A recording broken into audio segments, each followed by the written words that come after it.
Cybers! It's Kuro here with Final Fantasy 14 Dawn Trail. Finally, I've been waiting to get around to this. The reason why I didn't immediately, while I was recording the Pictomancer storyline that's up on YouTube, if you haven't seen it already, is mainly because I wanted to make sure I could have time to get into this entire game, in its entirety, without any hindrances whatsoever outside of what I can't control, like a power outage or internet issues or something like that. Luckily, this entire week I am free from work. So, the plan today, we're going to see if we can get to at least level 95 in today's stream. And I'm going to try to get to level 100 on Wednesday when we continue the story there. So, with that being said, enough gammering from me. Let's finally begin this 7.0 story that I've been waiting for so long.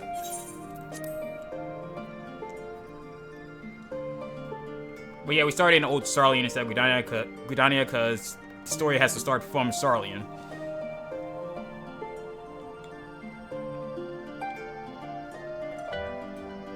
So why is my text box open? I don't need that open right now. Ojika, a new world to explore. Ojika Suntika has a message for you.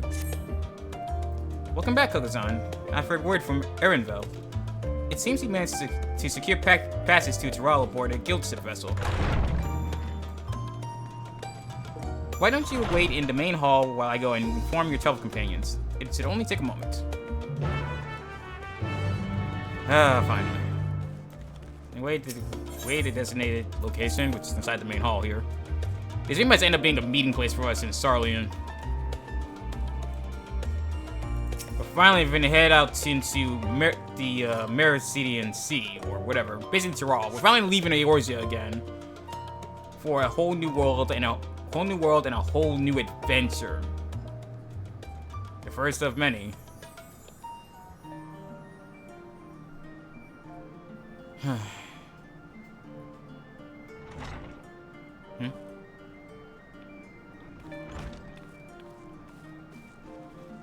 Cryo, Alpha now.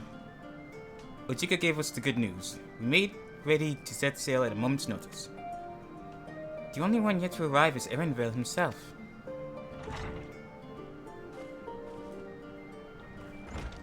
There he is. And we'll Mac. Oh, you're all here. It took some persuasion, but the Gleaners Guild ship has granted us places aboard a vessel bound for Tural. There'll be other passengers, researchers, and artisans and the like, so we'll need to share deck space. Yeah, that's fine. That's fine, Lalafell. I doubt anyone expected we'd have a ship all to ourselves. They're not casting off just yet, so if you have any lingering concerns, now's the time to voice them. I wouldn't call it a concern, but everyone's still clear on what it is we'll be doing in Tural, yes? This is supposed to be our vacation arc, right? You know, vacation from all the world saving and the primal threats and the bullshit I had to put up with for the past few years, trying to keep this world from collapsing. So yeah, vacation, right? No? Oh lord. We've not forgotten. The nation of Tural is in the midst of deciding its next ruler. Yeah, we have to help with some, with that. Succession thing. As your chosen allies, we shall assist you during the rites of succession, and support your bid to become the Dawn Servant. In addition to that, Alphino and I have another objective. As part of this reconstruction, Garlemald seeks ways to reconcile and re-engage with its neighbors. Right, now that Garlemald isn't trying to, take over everything anymore, they want to make peace with everyone again, and without Xenos and his crazy-ass family in the way, that can actually be viable now. By visiting Tural, we hope to learn more about how its myriad cultures interact with one another, how they find common ground, develop stronger ties, the sort of insights that might help our friends in Isambard. Move my monitor a bit, because I'm not streaming. I can't stream with my glasses on because Warudo cannot pick up my face properly with my glasses on. So I have to squint and lean in and everything to see what everyone's saying. But we'll pursue this goal in our own time. You can be assured that we'll give the contest all due attention. That's all I ask. Otherwise, you're welcome to do as you like. Oh, trust me, we will. You wanted to find out about your grandfather, right, Cryo? Yes, as far as we could determine from the old missive I found, he had been tasked with investigating the Golden City by your father, the Dawn Servant. Yet, oddly enough, we have no record of that investigation in our archives, and nothing to explain the earring which accompanied the letter.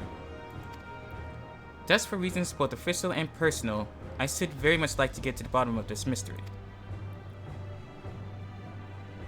I'm sure there will be a chance to speak with Papa. You can get your answers right from the source. I look forward to meeting him. In any case, you're not the only one with an interest in the City of Gold. Erenville? The Golden City is a children's bedtime story. I am part of this expedition only because the Third Promise has commanded that I serve as a guide.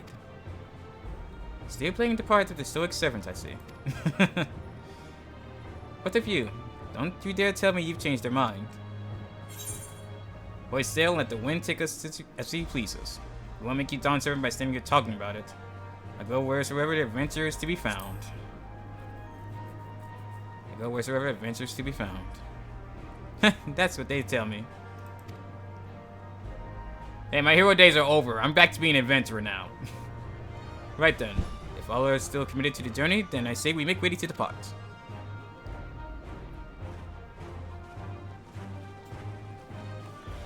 Let's get a move on then.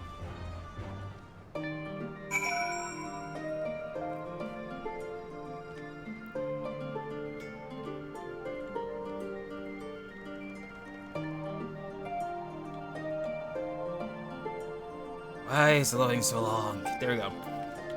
Stop complaining, it'll move quickly. Eager as they are, the others have already left for the harbor. We're not in danger of missing the boarding call, but perhaps we should be on our way as well. Agreed.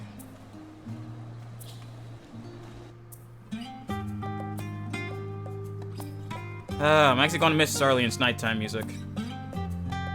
Missing Sarlian itself, not much. This place was annoying to me at first. It grew on me, but not as much as other places. Like Gridania, for example. I'll always love Gridania. Was because there's less bullshit to worry about there.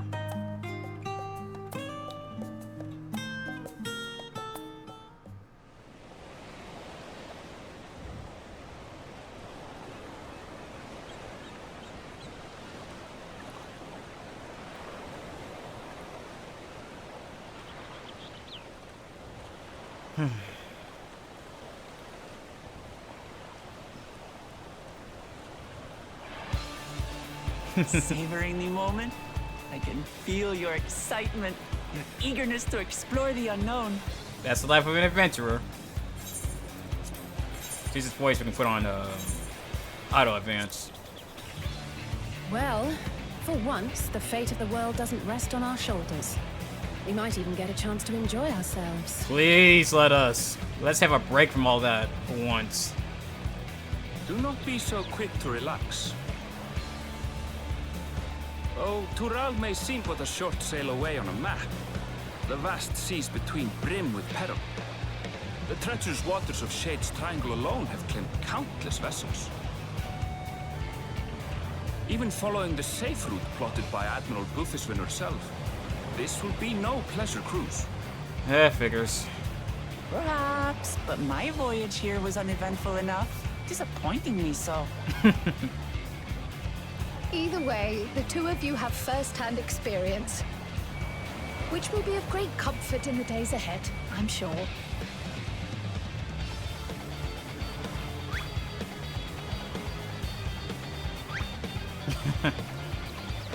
Aye, it's nothing new to us. Right. All aboard! We're casting off! That's our boarding call. It's time. I trust you have everything you need? Yep.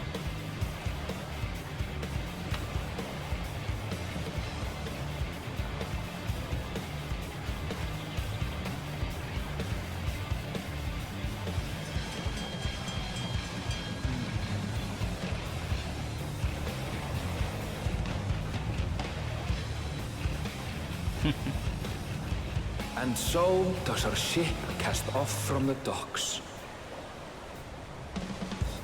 We sail west, as Cattenram did some 80 years past, bound for the New World, known to her children as the continent of Tural. Off to the New World, at long last.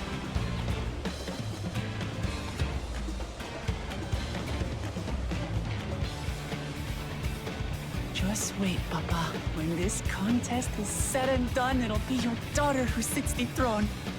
Me, Wokla Mat.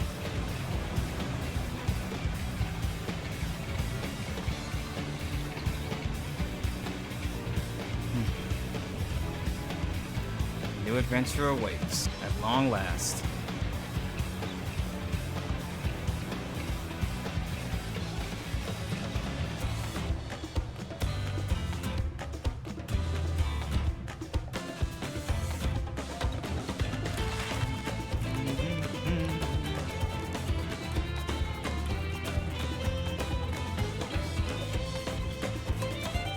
Oh, that is far.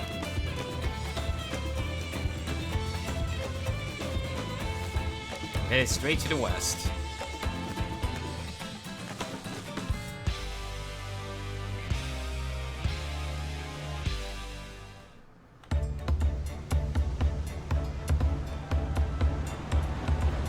Ah, nothing but the nice open sea. Good thing none of us get seasick easy.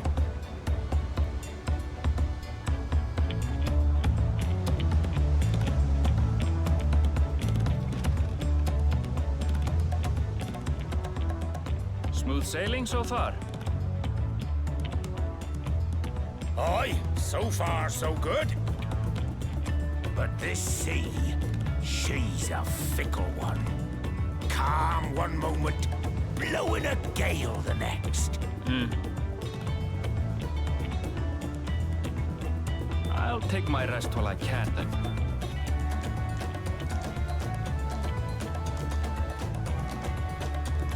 Good idea.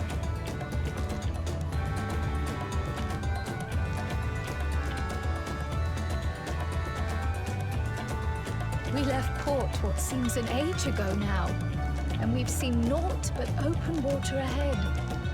I knew Tural was far, but it's another thing to really know.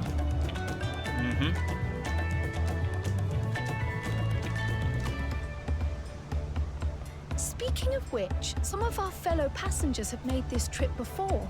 Several times, in fact. I was able to learn a few things about Tuliolal and the right of succession.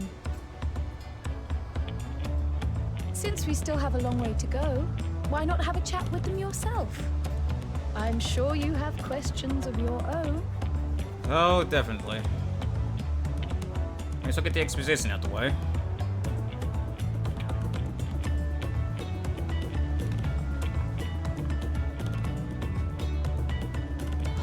Did you look out across these same waters, Grandfather? So used to having Grahatia with us, having Crowd with us on adventure seems real odd. But at the same time, a good thing. I've been wanting Crowd to have more spotlight.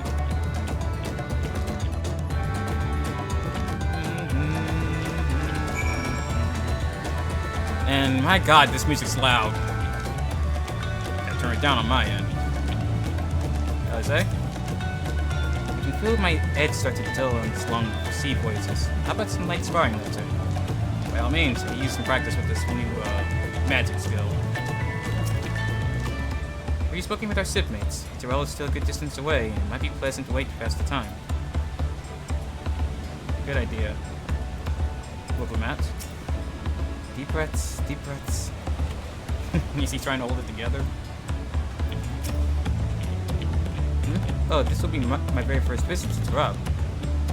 Funchentain's the name. I was looking at S-Time's aesthetics in Ulda, see, but my employment with them came to an end. Ooh, sorry to hear. That's why I visited Sarlian, in hopes of starting over. While I was attempting, and failing, to find a new job, I seized the chance to board this vessel when I overheard the room for another passenger had suddenly opened up. I'm told the Dawn ship is welcome to all regardless of origin. so Tural seemed like the perfect place to begin anew. Hopefully things will be better this time. Here's hoping.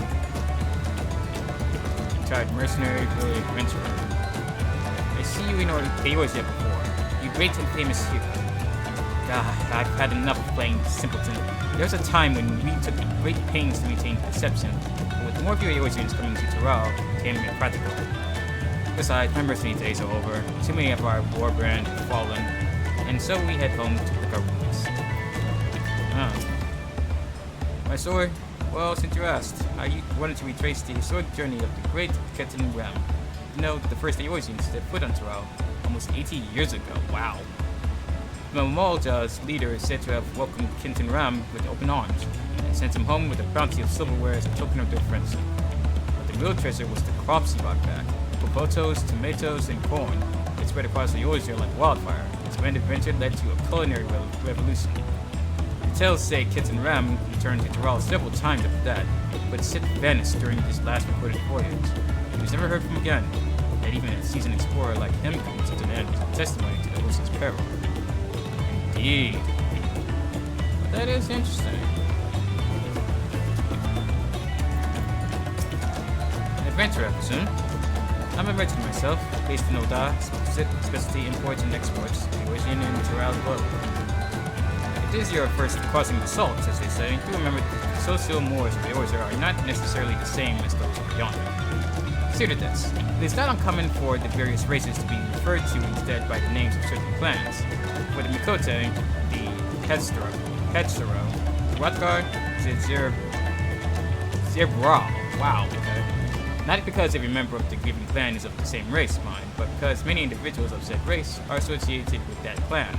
A fair assumption in certain cases, but take care not to give offense. Noted. Then we had that same kind of thing in Shadowbringers when we went to the first. I'm told this vessel has been equipped with the barrier generator to protect it from storms. At least during docks, though I nevertheless pray there will be no need for it. I often know, knowing our luck, there will be a need. I'll be surprised if there isn't. Do you want to make a wager? I'm taking bets on who will be sat next to Don Servant's tiny chair. There are 4 claimants in the right of succession. Your young diplomat to be one of them, of course. But from what a Mamaljo bloke was telling us, the other 3 are all strong contenders. Not too many are keen to risk their coin with dirt promise.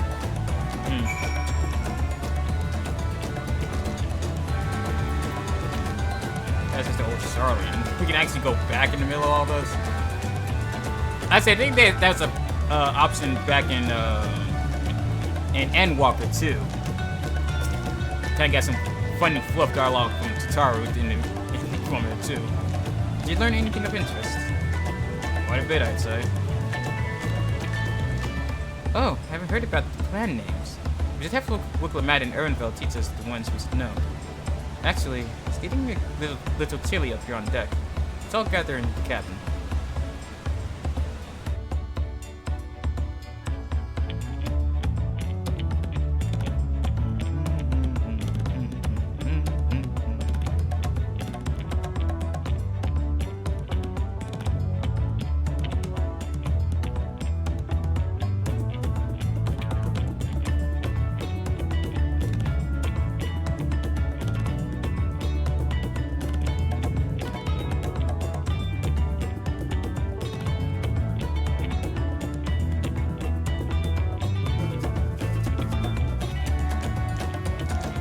Where is this taking so long with this loading?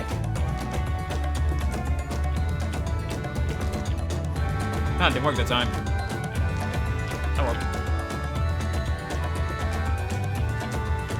But yeah, knowing the clan names would be a good idea for us. Especially as, voyagers.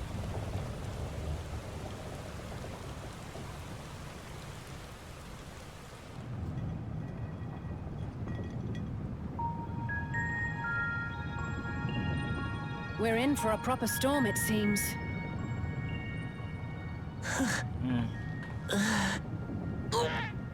Oh dear, is he really does get seasick? How's your stomach? Any better? I don't know what you mean. I don't get seasick. You clearly are. I'm just feeling a little nauseous is all. Isn't that what seasickness is? So trying to put on a brave face for us. Erenville, you were born in Tural, yes? Do many Vieira live there? The Shatona, as my people are called, have settlements mainly in the north, in Tural. Shatona. And your family? I know nothing of my father, not even his name. As for my mother... Oh! I knew it wasn't going to be a smooth voyage. We're in the teeth of the narrow, lads. Reef that sail before the mast snaps. It's never a smooth Oh sailing. dear. Only Elves on watch. This wind's too strong to take any sound. Oh, that does not sound good. We need help. Get him below decks first. Quickly, before he's washed overboard. Come, we should lend what aid we can. Let's get moving. It's never a smooth sailing. It never is.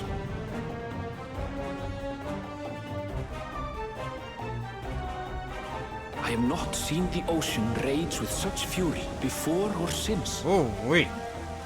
Now that's a storm.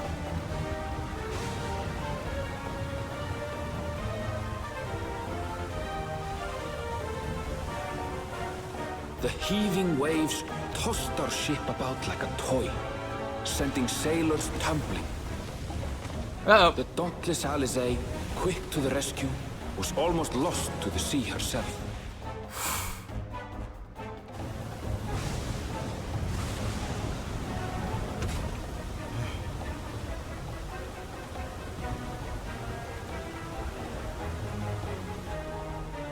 Meanwhile, our champion rushed to deploy the vessel's magical defenses, and thereby shield us from the lightning.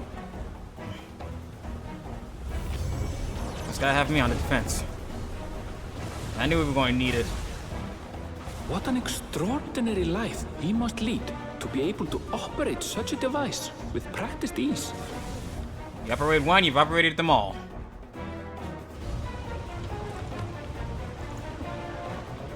Vuklamat, too, threw herself into the rescue efforts, though one might have mistaken her for another soul in distress. The seasickness is really getting to her.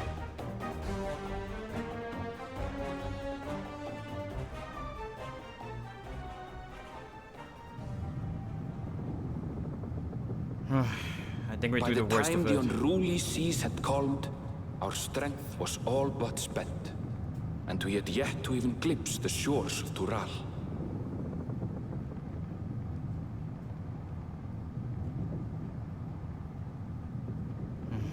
In retrospect, of course, that battle against the storm would prove a fitting prelude to the coming contest for the throne. I guess it would. We'll have to see. We still haven't had a name drop for the new expansion yet. I guess still do that when we get to Tural.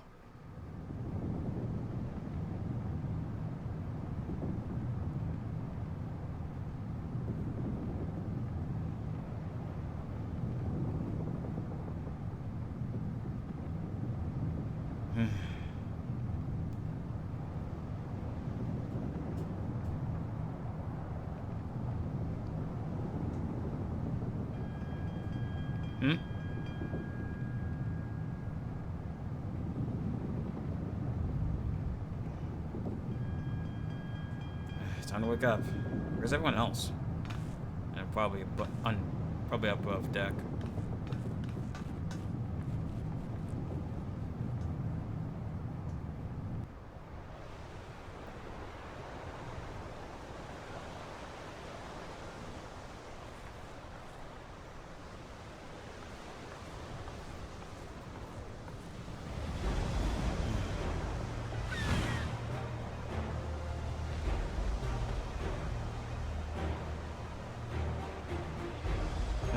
Yep, do the worst.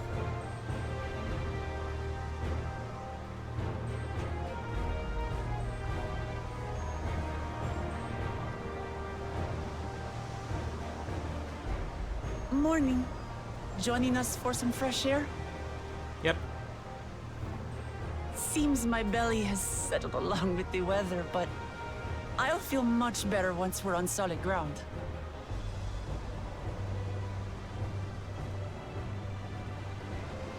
Ugh. Can't be much farther now, can it?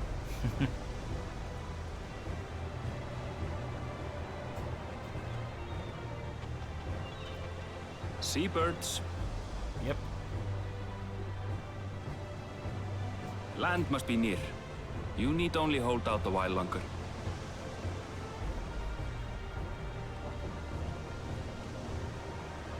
For a dark moment, I thought the ocean might swallow us.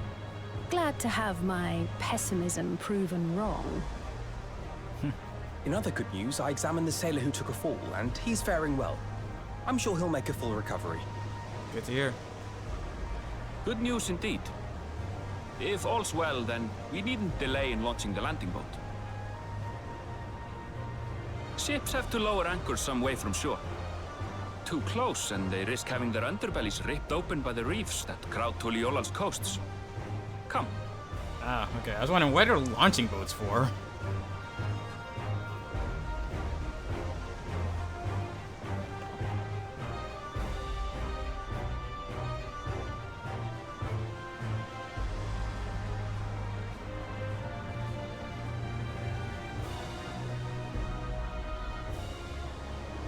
Thanks for bringing us all this way.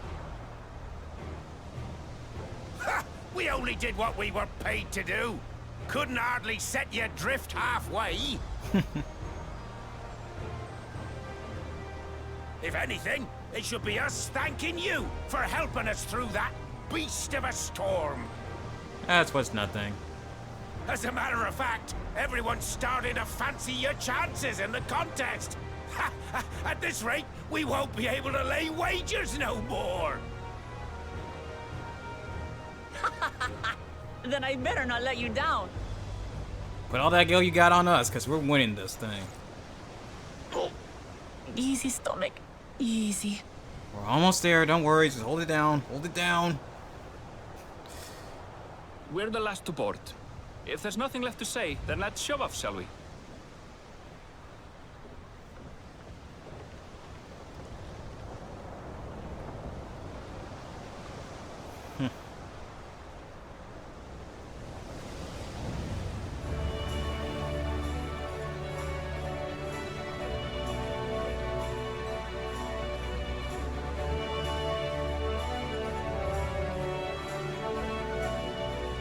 Oh, those reefs are close to the water. Blue seas, clear skies, and boundless possibilities. I dare say our destination will soon be in sight.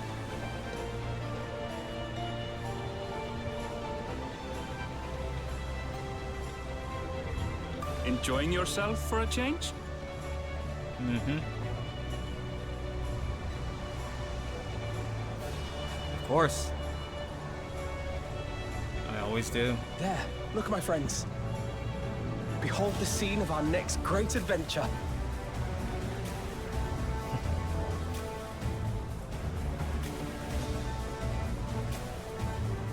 Oh, we can see her now. Last, we have come to the land you call the New World. To my home, Tural.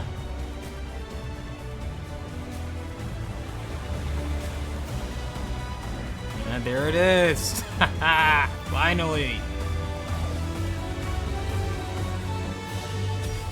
Dawn Trail.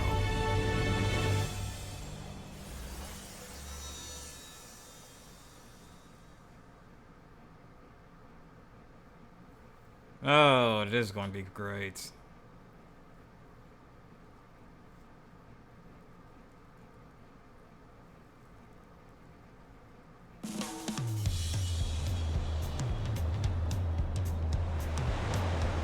Chili Yolal.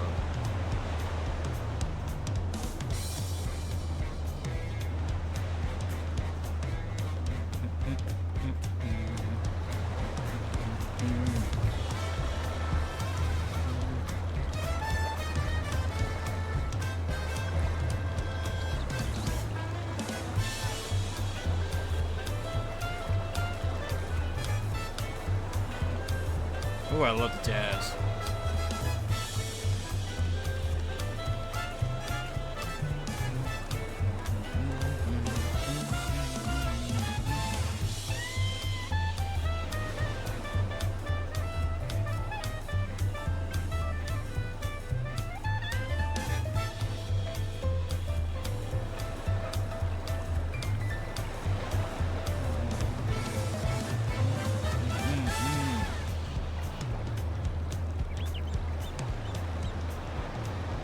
Gods, I've seen cities with an impressive mix of cultures, but this is something else.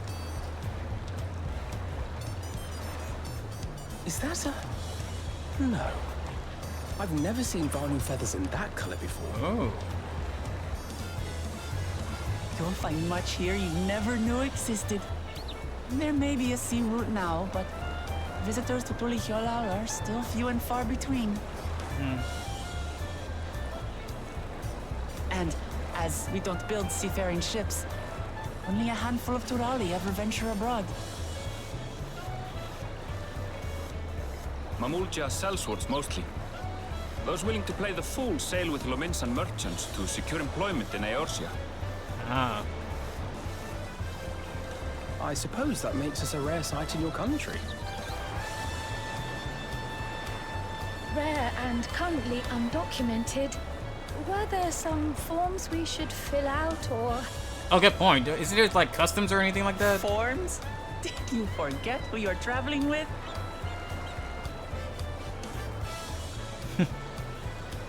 Just trying to make sure we're not entering your home illegally or anything like that. You are outsiders? Visitors to Tural? Indeed. We are. Our nation is soon to hold a right of succession to choose its next dawn servant. We will not abide interference from foreign agents seeking to foment trouble. What brings you to Tural? We're actually here for the right of succession. I can answer that. These fine people are allies in my succession bid.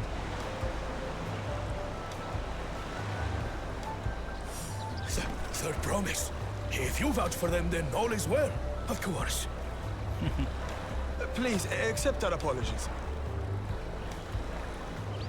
No need to bow and scrape. That our soldiers are so diligent in their duties fills me with pride.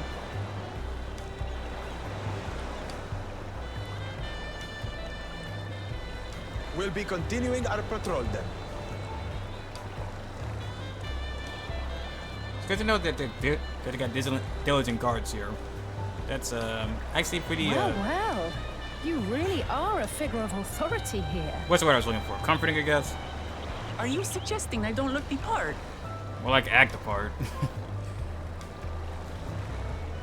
Anyway, first things first.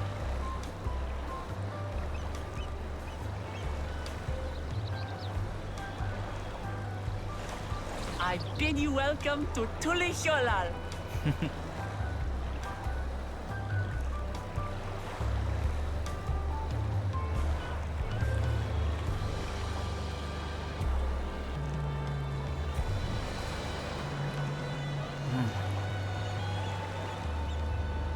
Let's get this new adventure started.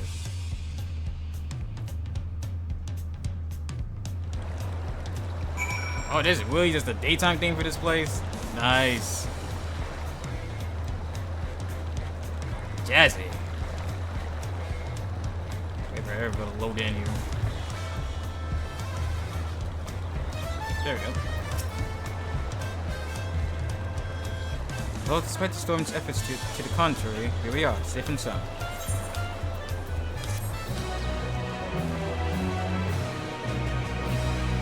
We have arrived in Tural. You can return to the city at any time by speaking with the swarthy sailor in Scholar's Harbor in Old Sarlacc. Good to know. While being on solid ground has improved with Laurent's mood, her stomach appears to be lagging behind. Oh dear.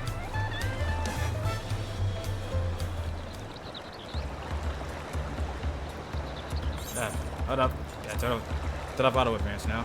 Right then, first things first. Oh dear. Still a bit queasy. No more bullets for a while.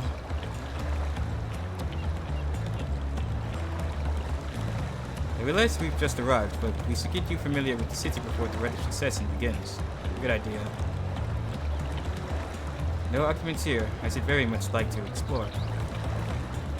Then I'll guide you. Are you sure you're in any condition to do so?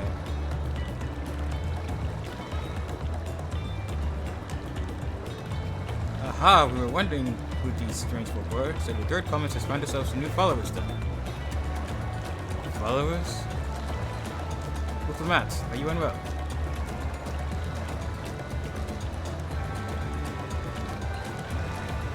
No, not at all. Couldn't be better. The third promise does not get seasick. No, sir. As for my hand-picked entourage here, I've recruited them to help me win the right of succession. I was about to show them around the city, in fact.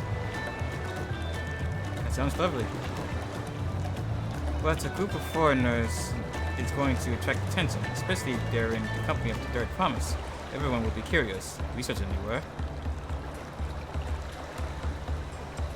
True. Your siblings have a tendency to command a respectful distance. But you're just so easy to approach. And I enjoy it so much when you do. Please don't ever worry that you're a bother to me. You're very kind. Good day to you, Third Promise. Abigail, why is he called the Third Promise? He did have a point. Booklet Matt is technically royalty here. Like it or not, a person of her station surrounded by this many outsiders is bound to draw a crowd. And in doing so, might draw some trouble to us before we can consider it. Wait, what do you mean technically? I suggest we move in two groups so as to attract less attention.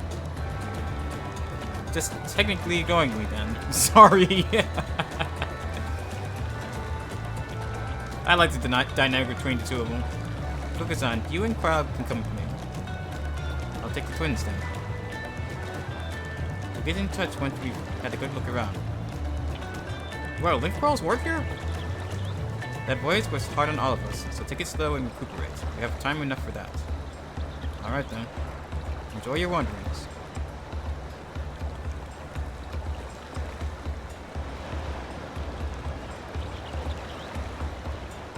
Perhaps we should wait a bit, at least until Uncle Matt's nausea subsides. No need for that. Look, I'm ready to go. Are you sure? Oh dear. I think Prowl and I are well versed in healing magic. Truly Alley isn't going anywhere. Let's give Uncle Matt a little more time. I'm fine now, really. Can't stand around all day feeling sorry for myself. Well, with the contents swimming and all. Now then, seeing as you were already here, I might as well tell you about the harbor. Ernville already mentioned the reefs in our coastal waters, which explains why you don't see any big ships moored at the docks. Only vessels with shallow drafts can navigate the bay, mostly small fishing boats or barges ferrying cargo up and down the rivers from inland settlements. Most of the incoming traffic is from Tural, the southern landmass. The clans there produce various goods for export. Their wares are unloaded here and carted off to the merchant stalls in the neighboring markets. Speaking of which, Bayside Bevy should be our next stop. Wicklemat and Kryle are now accompanying you. Keep them at your side in order to proceed with the quest objectives. You can leave your quest companions behind by entering a different area or by speaking with them and selecting the option to part ways, which I will not be doing. I want to enjoy this. If you wish to have your companions join you again, return and speak with them at the original location. While you are accompanied, you may encounter conversation points along the way, which offer additional topics of discussion. Enter the glowing area and speak with your companions to initiate these bonus conversations. Enjoy exploring your surroundings together. Oh, I will. Let's get to it. But yeah, I am loving the swing jazz music they got going on here. I was not expecting that from a new place like this.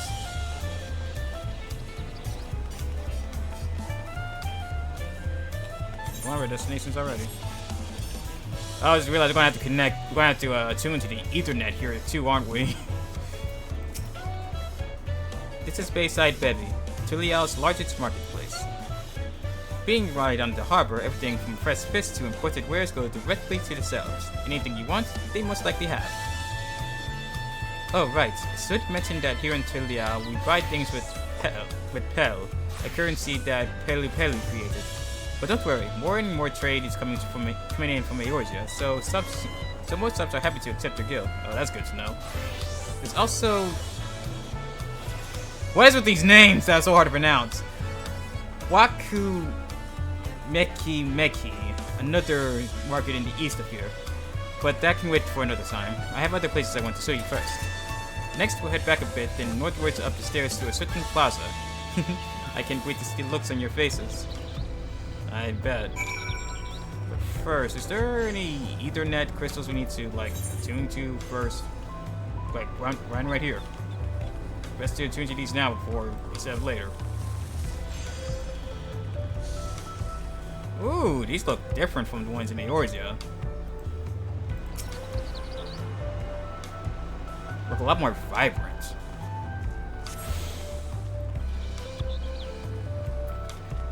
Alright, so we head up here, and oh, there's the ether crystal for here too.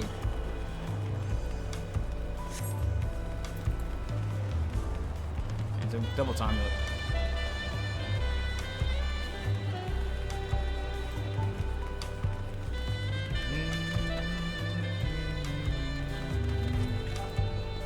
Ether, right? What do you think of that, eh? Goodness me, you have aetherites in Tural? One hell of an aetherite, too. Look at how it's decorated. Amazing. It doesn't have much of a unique shape like the one in Old Sarlian, but the way it has these ornaments on it just sparks creativity and everything. I'm not good at big words and criticism, sorry. I think I told you before, but my brother Kona spent 3 years studying in Sarlian. He fell in love with the nation and its ways, and brought back to us the knowledge of aetherite construction. Papa warmed to the idea at once, had one built immediately. It's a good thing, too. If you do the tuning thing, if you're ready to continue, we'll head down again and then up the slope to the side. Right at the top is the gate which leads to Tural. Let's make a stop at Bright Plume Post on the way, though. That's the headquarters for the Lance Guard. Well, while we're here, we might as well get attuned to it then. You'd have that fast travel ready. Here we are.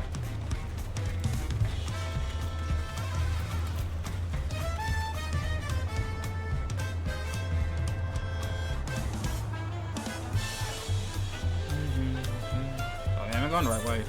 Down here. Wait, around this way. I think. Wait, I see now. Right up here. Let's take a bit of a detour.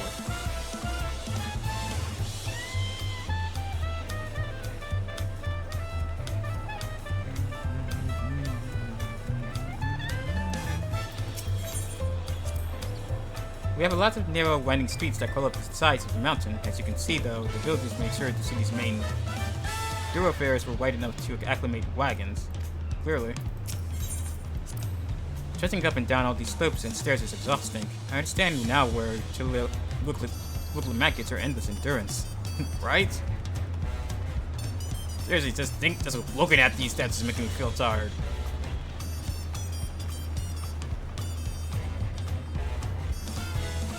Dang, this is wide open. Yeah, there's plenty of space for wagons around here. You could have a whole parade down this road if you wanted to.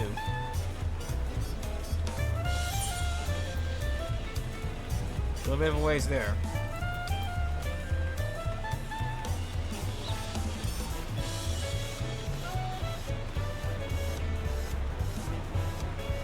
Is that the castle or something? Got a big door. They can fit a dragon through. Funny considering Razathan is a dragon. Get tuned to this real quick.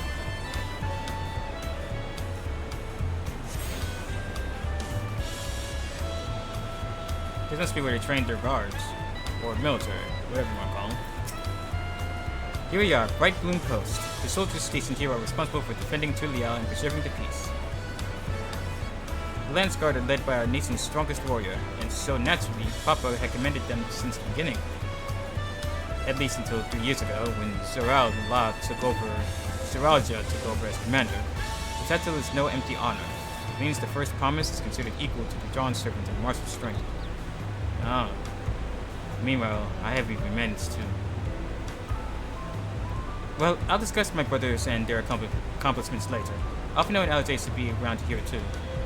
Come on, it's time to show you the Sky Gate. It's right at the northern end of Talon March. Alright. Oh, that's where we're headed to. The big gate. Alright then.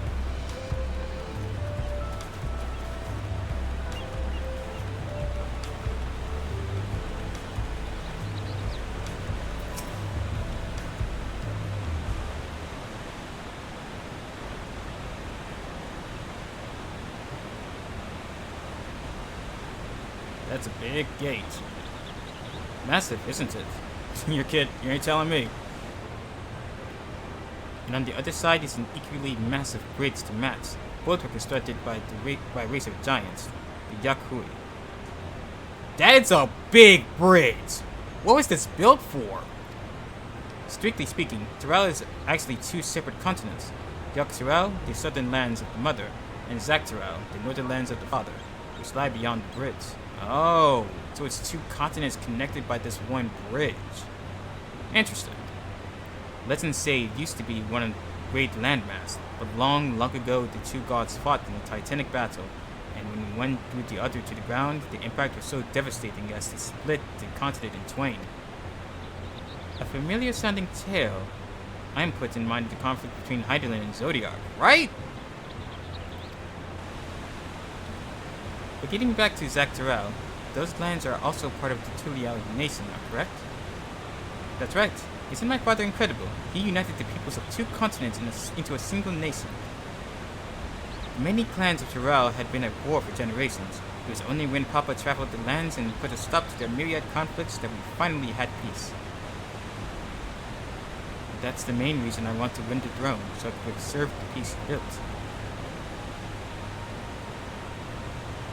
But I see you're more interested in what's behind the gate than hearing about my aspirations. No, I'm okay hearing them, but yeah, I kind of want to see what's behind that bridge.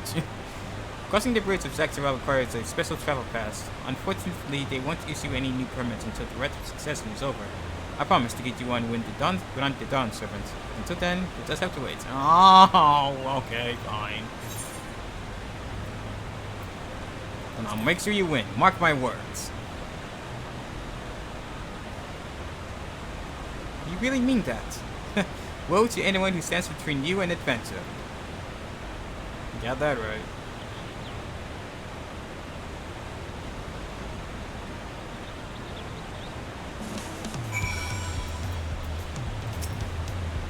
Aside from all this walking, take a moment to rest and we'll continue the tour.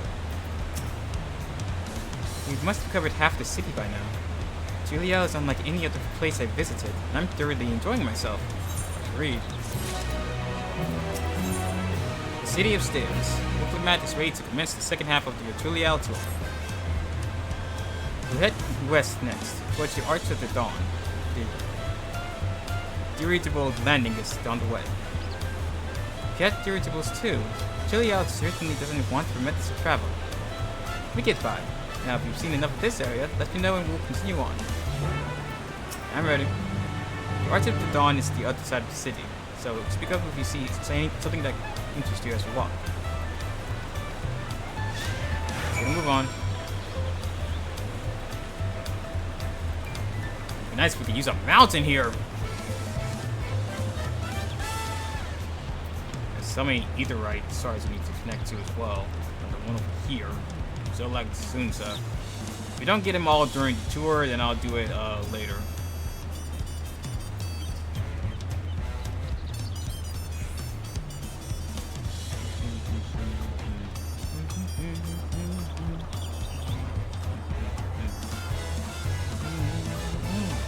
Oh, I can't get over this jazz. I don't think we had this much jazz in any point in this game before now. It's insane.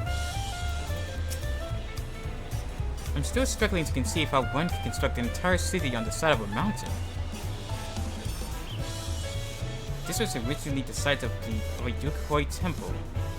The Giants built it when they were first making the bridge to Tural to appease the god who slumbers in the great ocean trench.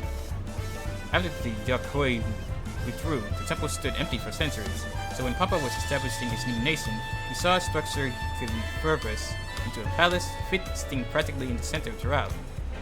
He gathered the artisans to do the work, and the houses they built for themselves became the foundation of the city you see today. Speaking of houses, we'll be passing through the Resplendent Quarter, the biggest residential district in Tural.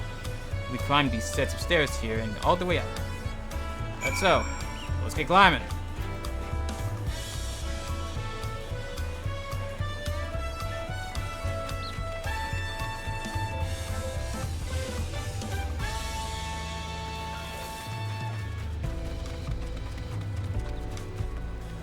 Up.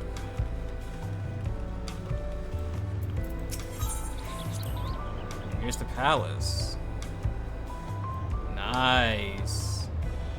Papa's palace is called Volek Sunsa, which originally translates to Invincible Resilience. You probably want to take a closer look, but we're coming back here later. Let's move on for now. Alright. The sheer scale of this palace is incredible. I wonder what that carving on the top represents. Carving on the top, oh. It looks like a crown. Well, if we're coming back here later, fine. I mean, it's the palace. The main reason we're here, probably the main reason we're here to begin with. So I guess we would be coming back here later.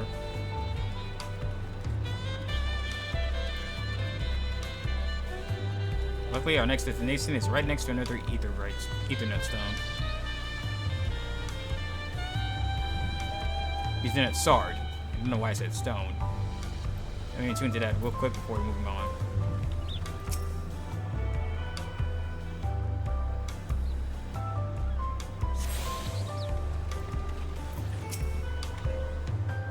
So this is the Resplendent Quarter. What kind of people live here?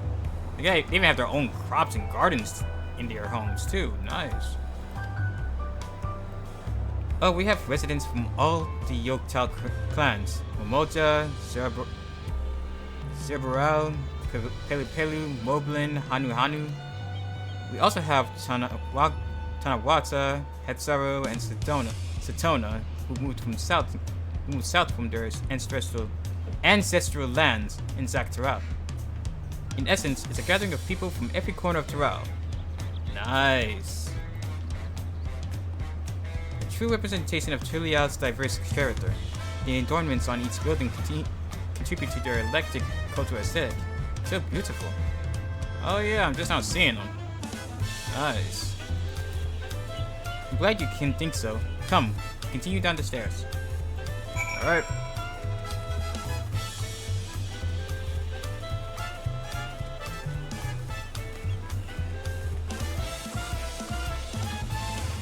Not gonna lie, the residential area is very nice looking.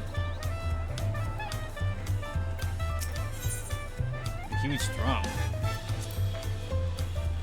Wait, what huge drum? Oh, that huge drum! Over here. That big drum there is called the Dawn Herald. They play it for formal occasions, like when honoring the Lance Guard's return from a dangerous duty. I tried hitting it with my axe once and ripped the skin. Oh god. Earned me a proper scolding, let me tell you. I think that was the time Papa helped me upside down by the ankle. Why hit it with an axe? It's a drum. It would make sense to hit it with a hammer. I've never seen such an enormous drum. What one would even use to beat with such an instrument? Probably a hammer, like I said. But yeah, that thing is massive. I refuse to believe it takes one person to hit that. You probably need a whole team to even make a noise out of it. Alpaca key. Eventually they're chocobo porters then. Alright. Alright, look at that registered now before I forget. Oh, the cultural diversity we're seeing here is a lot more... it feels a lot more diverse compared to Sarlian.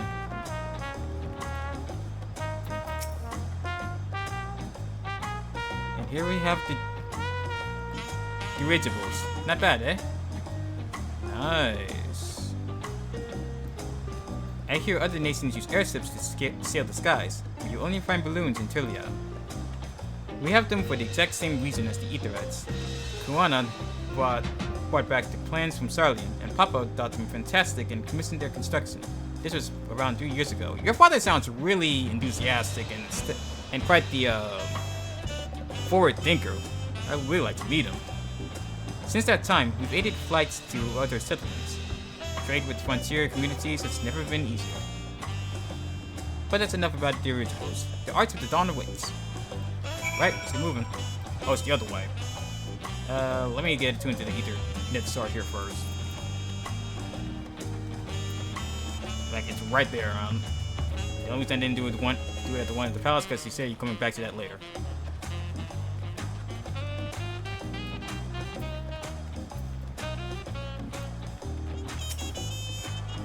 Tuning.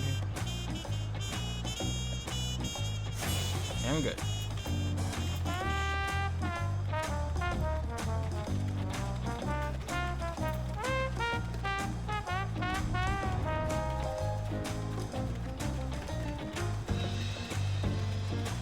Oh, hold on, is this a nighttime thing?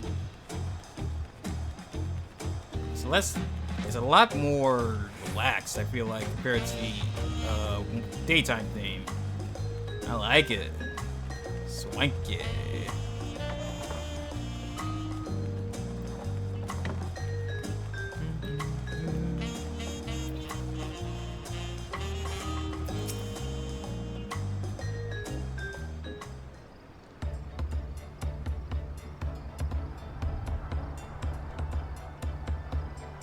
This is it, the Arcs of the Dawn.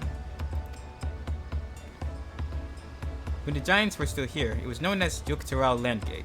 But when Papa founded Tural, everyone began using its present name in honor of his great achievements. Through this gate is Kazama Uka, the wetlands south of the city. Depending on what the writer's successor asks of us, we might end up going in that direction. Kazama Uka, the name alone sounds intriguing and hard to pronounce.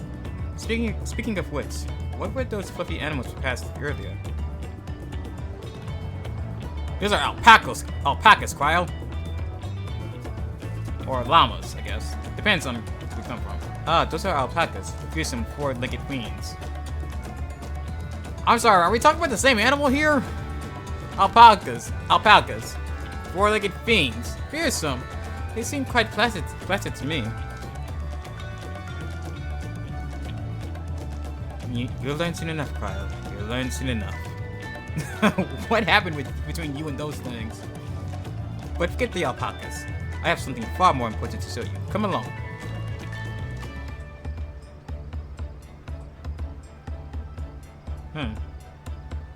Wonder what it could be.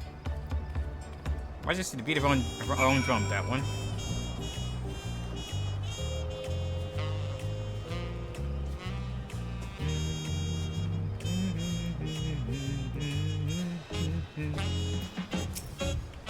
But these pillars what Wiltermac wants to show us.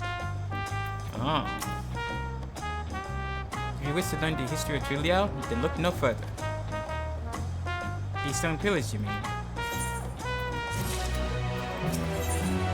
Well, regards to stone pillars curiously. What is special about these pillars, if I may ask? At a glance, they might look like ordinary stone decorations. But if you really take a look, you'll see they are something much more interesting. The following event cannot be skipped. You may wish to cancel any pending duty finder registrations. I don't have any, so... time for a history lesson.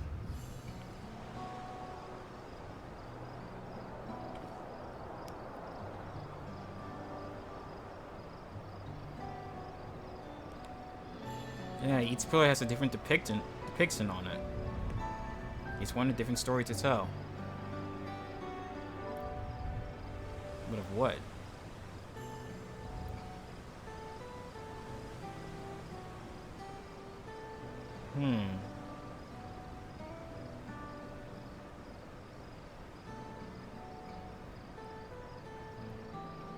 pictures. Wait, no, these are glyphs. They seem to tell a series of stories, many of them featuring a two-headed Mamoja. Oh, then this must be... That's right, it follows the exploits of my father, KuroZeraphimVT, and his journey to unite our lands. We call it the Tural Saga. The deeds he performed and the bonds he forged are all immortalized in stone. Ah, interesting. Yes, no better way to learn how Tural came to be. Study him as long as you like. I certainly will.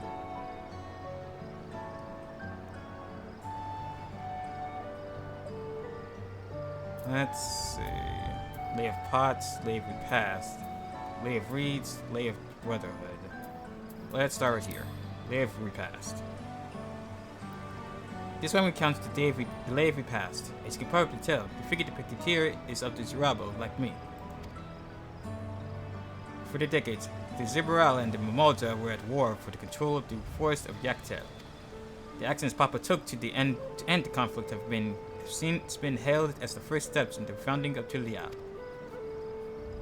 There is a clan of Hrothgar in Baza known as Hellions. In their society, the women rule as queens and the men serve as devoted subjects. Yep. Yet here in Tural, Zerabo men and women appear to be of equal status. How geometrically culture can vary with location. Indeed. Lay of Pots. Let's see. This one is the Lay of Pots, which depicts the moblins of Kozma Uka. They might wear odd masks and sound weirdly muffled when they talk, but the gold and silver work they sell is the best you'll find anywhere. Moblin goods are the standard when it comes to gift giving. Clearly the Vanu aren't the only people with distant Turali counterparts. Right? Lay of Reeds.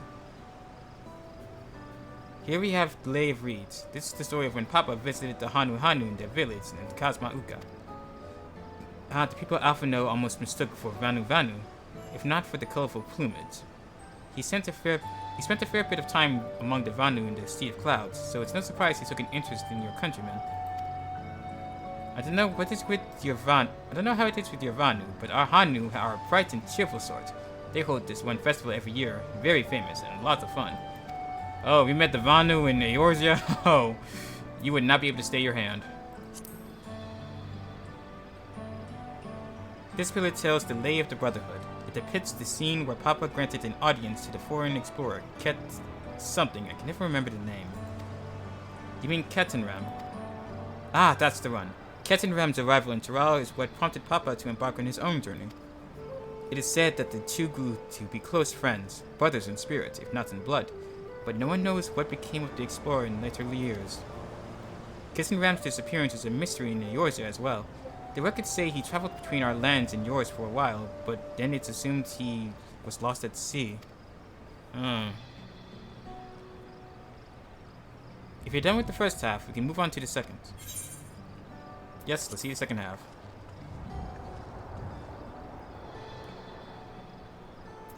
Okay, Lay of Proof. Ah, the Lay of Proof. That big fellow is the Yakhoi, the largest of Tural's peoples. These giants once used their great size and strength to establish a dominion encompassing all of Tural. Having brought the southern reaches to heel, they then turned northwards, setting their sights on Tural. You'll recall that massive bridge they built beyond the Skygate. Sometime after launching their northern campaign, however, they just gave up. They abandoned the lands they conquered and withdrew into the mountains of Urkupata. I've never seen any of their kind so much as they set foot in the city. This was the people with the power and resourcefulness to raise a temple on the mountaintop and build a bridge across the sea with stone. What would move them to renounce their ambitions and their place in Turali history? Must have been something real dangerous.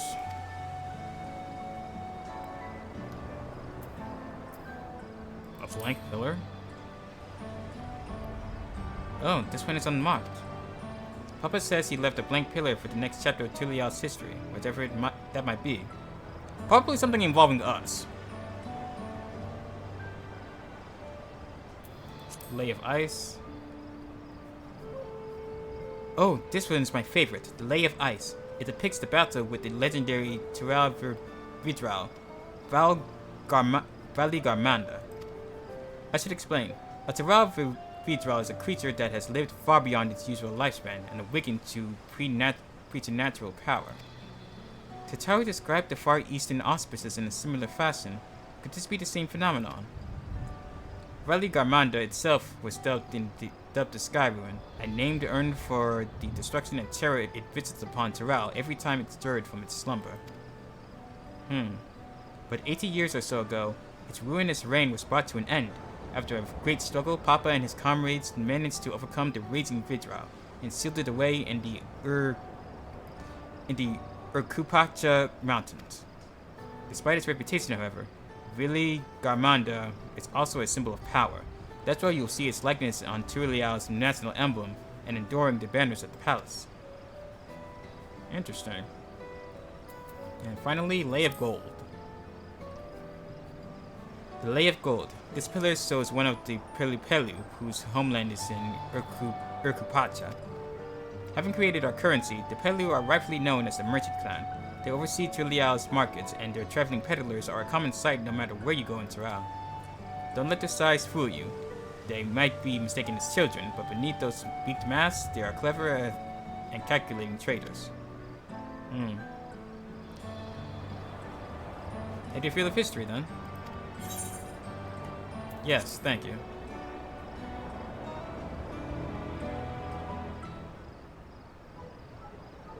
I got the goofy music. Glad to hear it. You know, I feel awfully hungry for all of a sudden. No surprise they're seeing. The surprise is there seeing I couldn't keep anything down for a while. But now I think I'm ready to eat again. Let's go and have ourselves a bite of the local delicacy. Come, I'll take you to the best restaurant in the city. I like the sound of that. Agreed.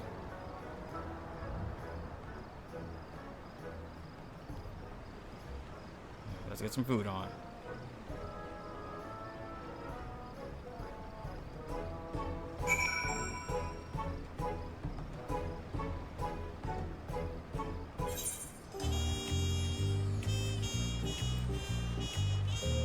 Let's probably tune to the cabins over here real quick. While I'm over here.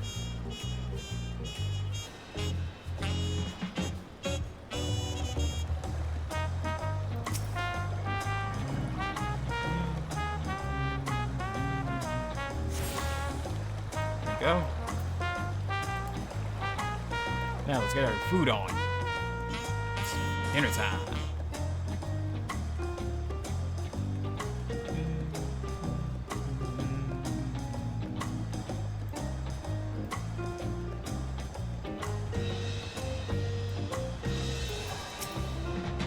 That lovely establishment. I'm reminded of the Bismarck in Nimsa Luminsa. Have you ever had tacos? They're a Turalial classic. You bake a crunchy shell made from corn flour and they fill it with meat and salad. They got tacos here? A lot of shops and stalls sell them, but I like how they're made in here at Tabal Yav Thai best.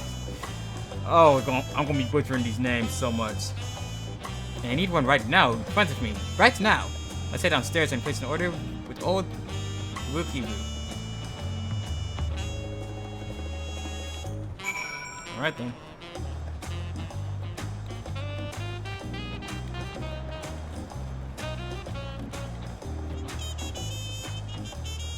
It's a nice looking place. And right by the sea too.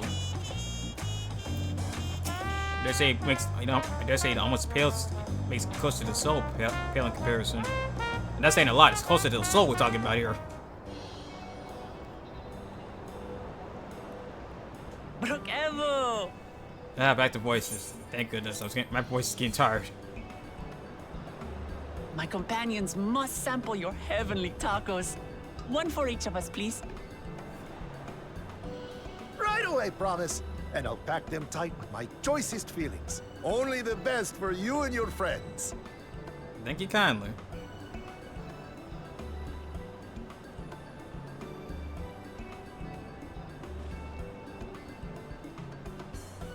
Did you hear the Silver Scares are back? Seems their overseas foray ended in disaster. More than half their warband is missing, including their leader.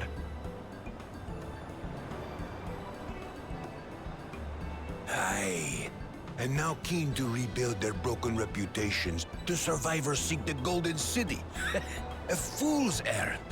How many hopefuls have disappeared in search of that fable? They should count their lucky stars they came home alive at all.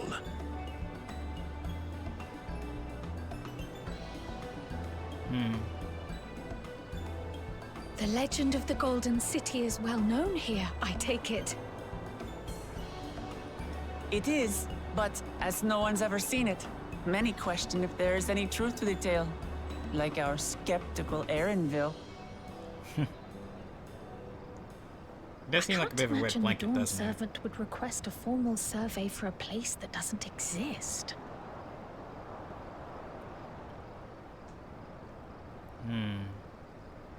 Good question.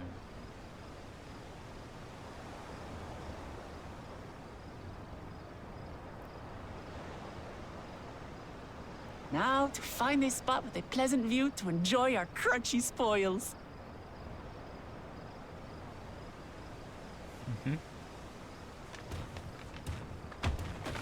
Oh. Oh.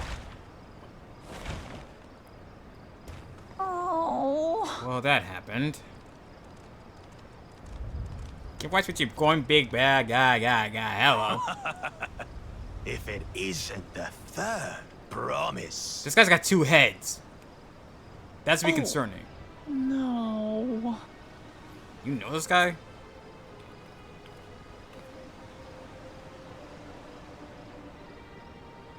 I don't know these ones. New salt. You could say that. Dredge from foreign waters is my guess, brother. Oh lord, the other head can talk. Of course, that's it. Wuklamat is so afraid of the coming contest that she went crying for special help. Was there something you wanted, Bakul Jaja? Baku Jaja. The third promise remembers us. Such an honor. Glory on your name, brother.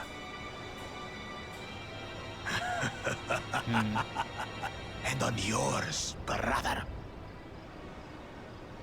I know my They're rivals both for the named throne. Bakul. Nothing more.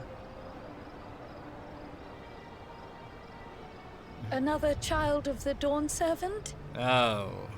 Ooh. No, this brute. We have no ties to their farce of a family.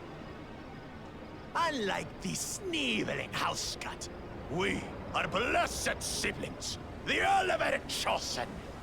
We alone are fit to succeed Golul Jaja as Dawn Servant. You guys are really starting to get on my All last peoples goddamn are nerve. equal in Tulihiola.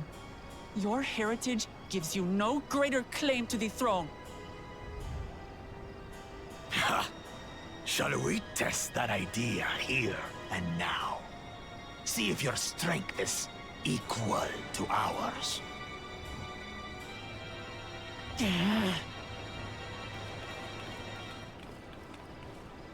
None of this has any bearing on the right of succession, correct? Best not waste your energies on pointless scuffles. You say that, crowd, but I don't mind a pointless scuffle here. But fine, if you must play nice. The kitten comes to the house cat's defense. Who the hell are you calling a kid? Pathetic. Since when was our nation overrun by mewling weaklings? Okay, screw the brush. I'm picking up my goddamn carbine on Listen your to me, asses. you.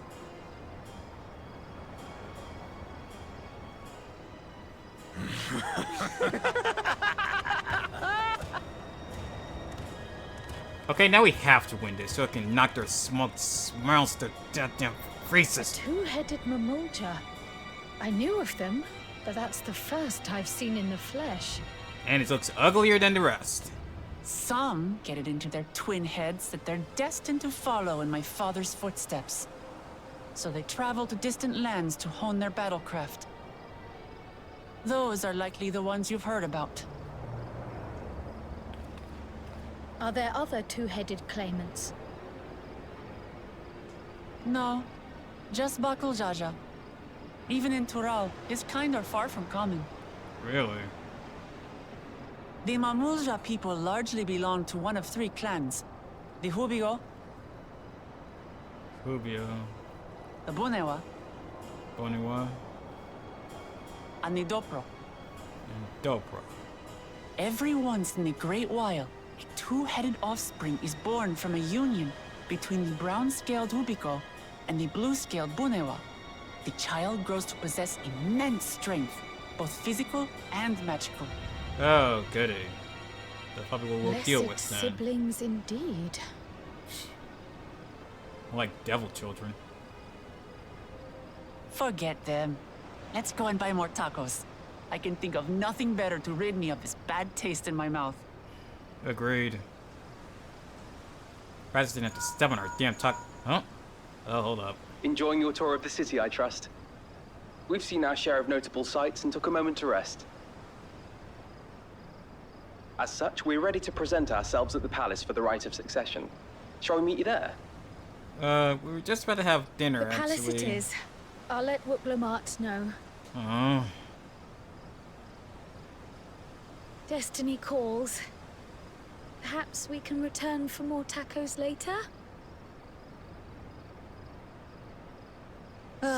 So it goes. So it goes.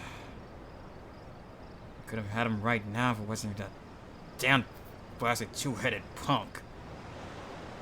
Oh, I'm gonna enjoy turn him down.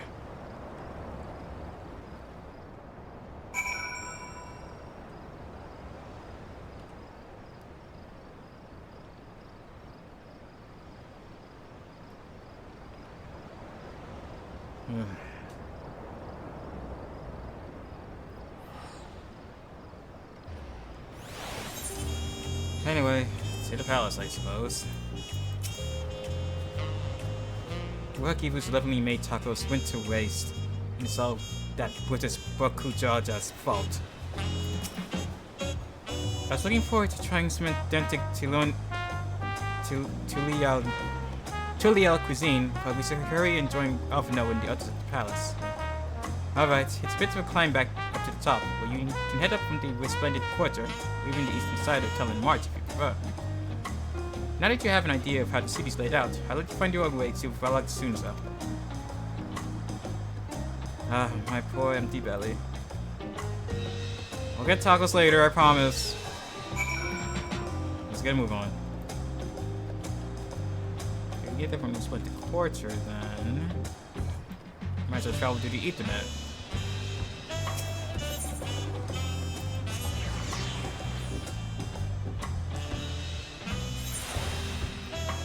Fast travel.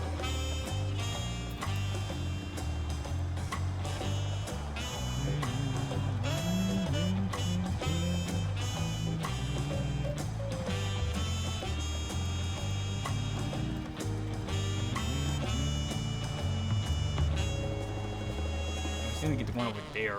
I'll get to that later.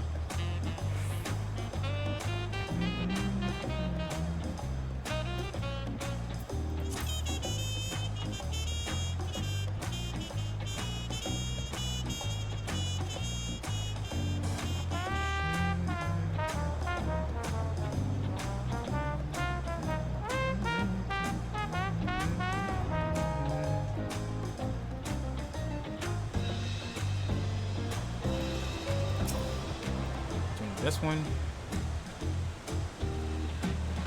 There we are. And there's only one more left.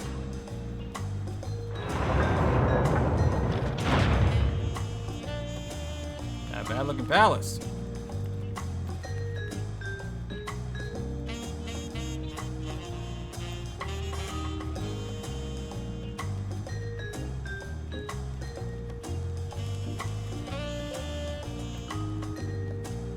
See you all here too. Do you have a better feel of the city now? A little bit. We saw two hidden Momoja on our way here, another Clement in direct succession, according to Erenville. The food is amazing. Passing Momoja let us try a food called a cherry muya, and it was just sublime. It must have been nice. We made it. Good. And we're all here. I'm still hungry enough to eat a whole roasted colibri, but the contest won't wait for us forever. Right. Upon speaking with Erenville, several cutscenes will play in sequence. It's recommended that you set aside sufficient time to view these cutscenes in their entirety. We got plenty of time.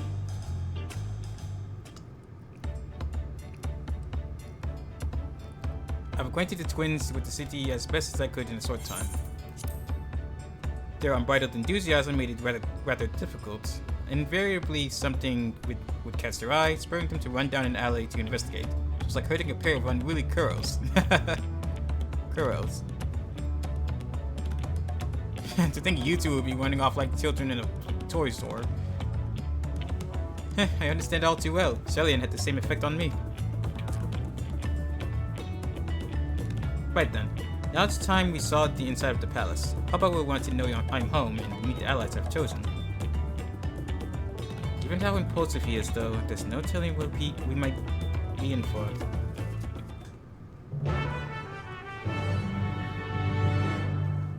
If he's anything like you, we're pretty much in for a lot. And honestly, I wholeheartedly welcome it. Normally I wouldn't, but I'll make an exception this time. Do we hear blades clashing?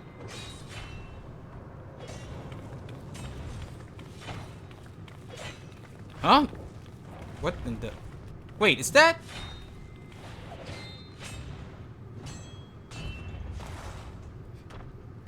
Estinian? What are you doing here?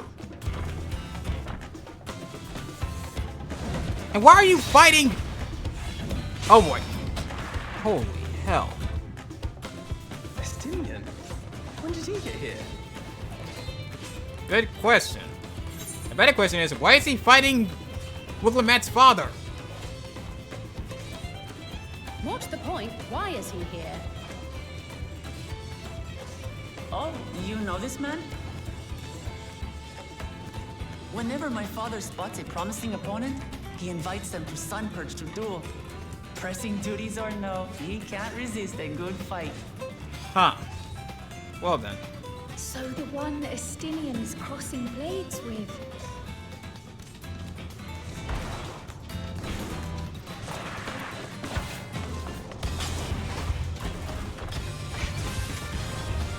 Ooh.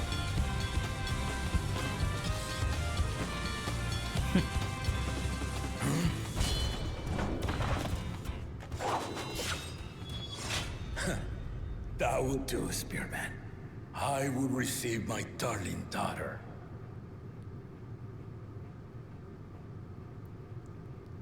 Hello to you too, Rook. Know that you are the strongest I fought in many a moon, if not longer. It is the privilege of a life long lived to face such a formidable soul. You're looking at the strongest fighter in all of Isgard, the former Azure Dragoon. If it's formidable you want, then look no further than that man there.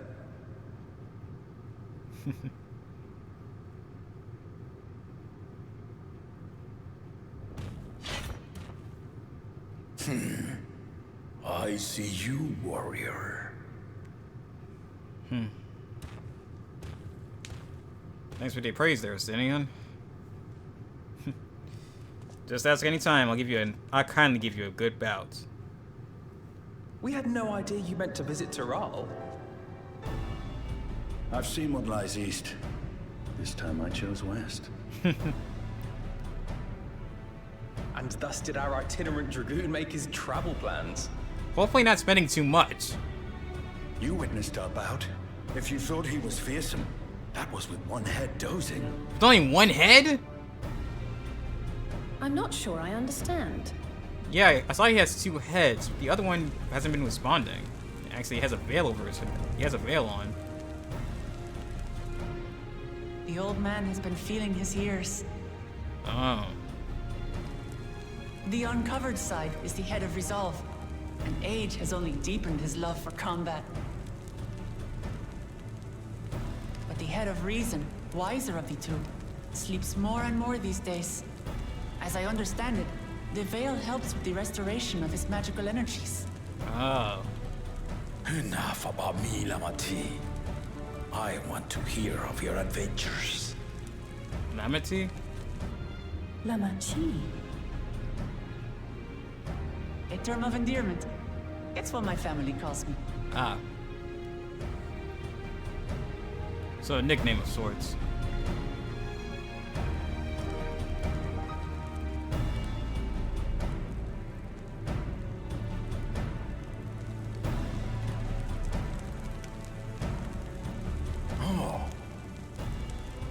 When last did we see you in the palace? Greetings, Solonash. It's Erenville now, Don Servant. Hold up, Ellen, what now? I took the name while abroad, and have since grown accustomed to it. Erenville, then. Okay, there's a story behind that I gotta know. And these others? I assume are Lamati's recruited allies. Indeed.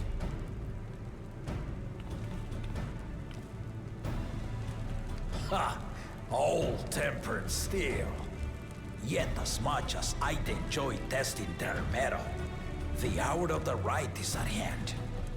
I will summon the other claimants at once. Then I shall leave you to it. Good fortune, my friends. Not sticking around for the fun. See you around, Justinian. Good to see him. It's good to see him again. He wanders around far too often.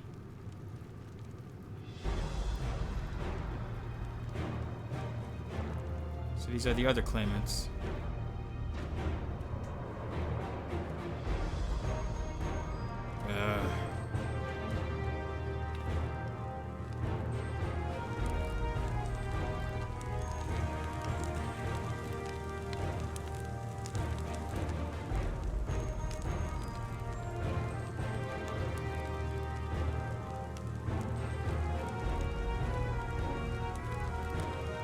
The claimants are assembled. The first promise, Zerolja. The second promise, Ona. The third promise, Uklamat.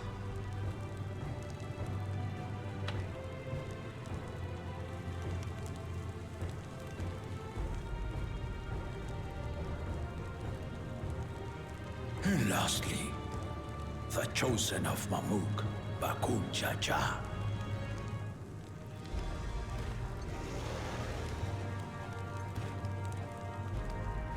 You four will compete in the right of succession, the outcome of which will decide who takes my place as Dawn Servant. I am not the man I once was. My wiser half sleeps the days away. And it is time I yield my position. But mine is a torch that has never been passed.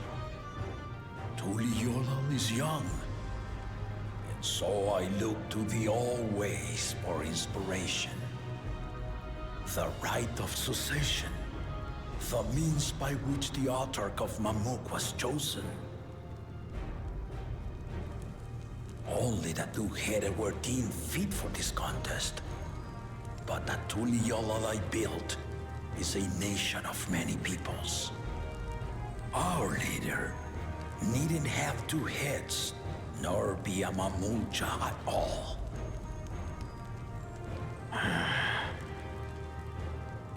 So I gave the right of claimant, not only to the son I sired, but to my adopted children as well. Yet the opportunity to rule was still not equal. That is why a recent tournament offered a place in the contest as the winning prize.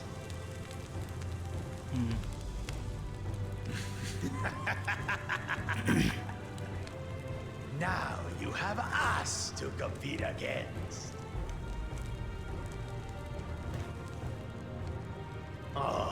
Though it seems the One-Head was already too afraid to face us in the tournament. Huh?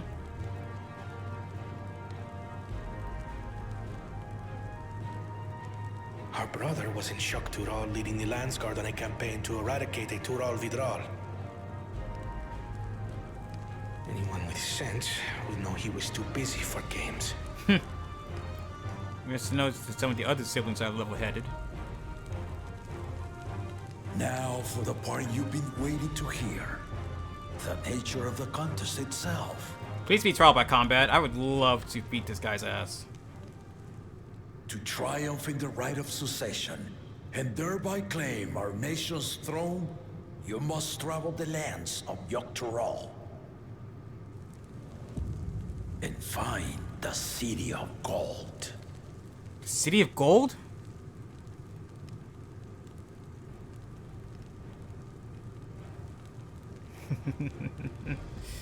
Oh, we've been waiting for this. If I may, Father. Speak, Kona. The Golden City is an ancient Turali legend, but after so many failed attempts to find it, the story has become more fairy tale than fact. If you would charge us with such a quest, are we then to assume you have proof of the city's existence? Are you for us proof, my unbroken word? For I have seen it with my own 4 eyes. And it exists. The city's real. All those years. This was before the founding of Tural. I traveled the lands of Tural with my companions. And we ended our journey at the gates to the Golden City. I mean to have you do the same. But in order to achieve victory proper, you need to break the seal I put in place. Bring them.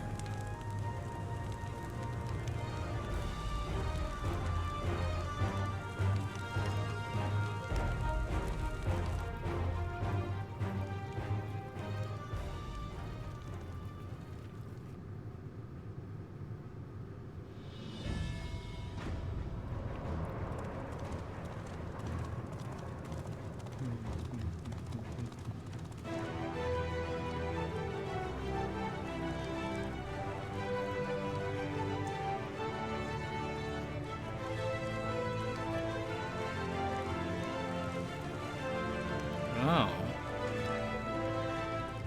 What's that? Wait, don't these look like the glyphs?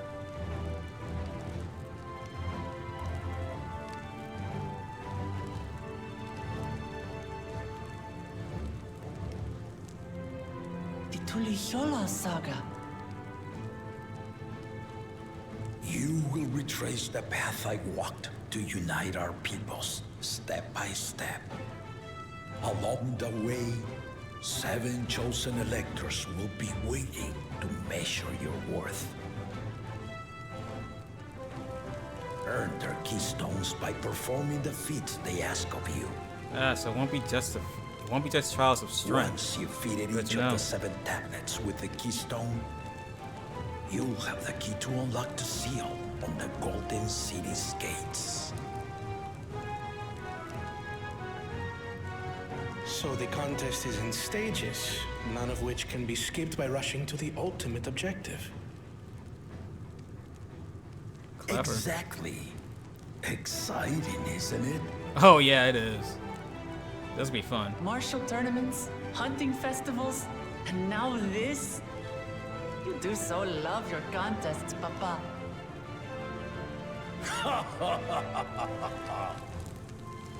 Were I a few years younger, I would have joined in myself, giving you a proper challenge.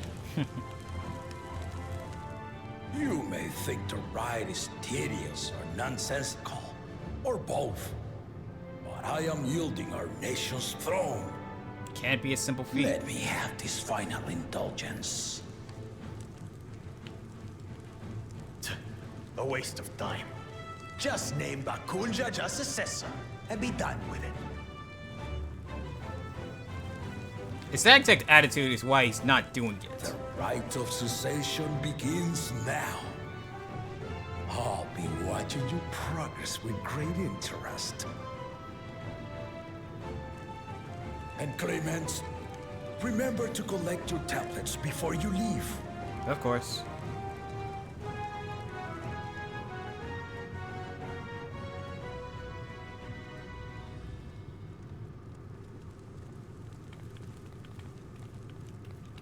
Cryo?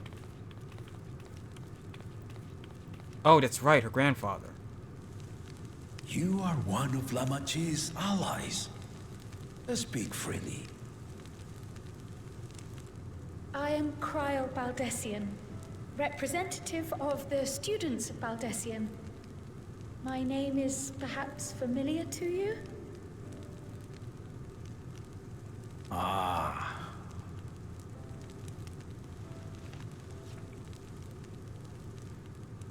It would seem you sent this letter to my orders some years ago.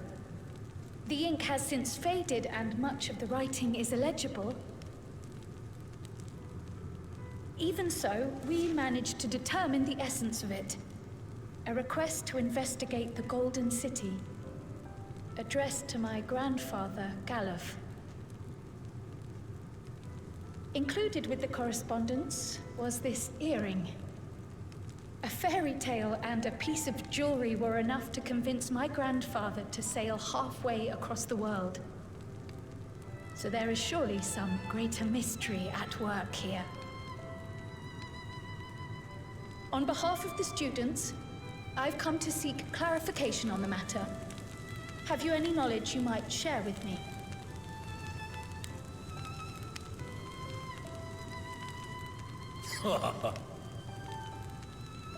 No, not at this time. Dang. It wouldn't be that I simple. have tasked the claimants with finding the Golden City. To fulfill your request, would afford one of them an unfair advantage in the right of succession. Oh. Okay. I guess we want to find out more. We'll have to win this. Once the contest is decided, I plan to entrust the entire truth to my successor. If you want to hear it, then you had best help Lamachi win. Now that's incentive. Very well, Dawn Servant. We're already playing to from the get-go. As a student of Baldessian, I will find your Golden City. Thank you for hearing my petition.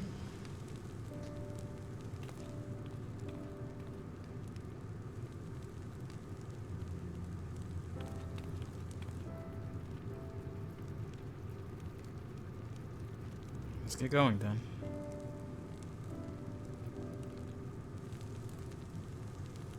How about that? She's grown into a remarkable young woman. You should be proud, Galuf. We already had plenty of reasons to win this succession already. Now we just had more.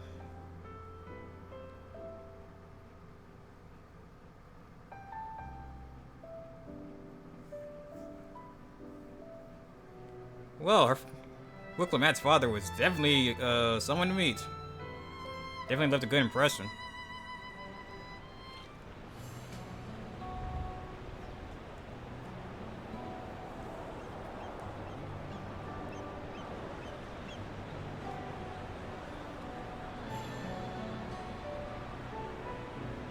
Too late to change your mind now, I suppose. But are you sure you wish to be part of this? Why do you ask? Our third promise is not wont to take no for an answer. Though you may have agreed to help, I worry that you were swept up in her relentless enthusiasm. What? No, of course not. Nothing of the sort. Or perhaps you've been lured by the glory of the Golden City. Either Maybe. way, this contest for the throne will place you and yours at the heart of political turmoil. If you are second-guessing your decision, tell me now. This may be my last chance to help you withdraw.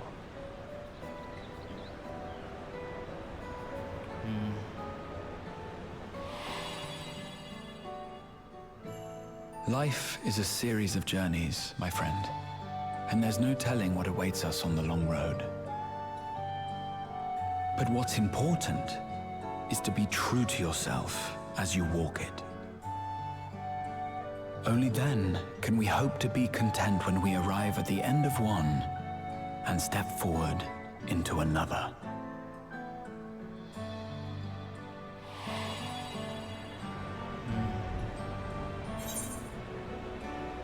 I want to see where this journey leads. I've made my decision, and I mean to see it through.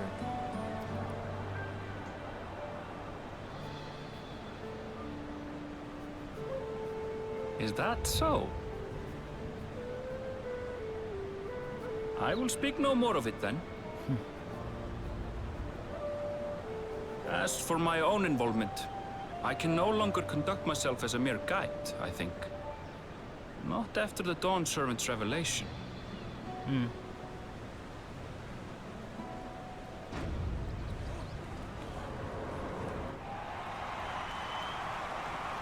so we begin.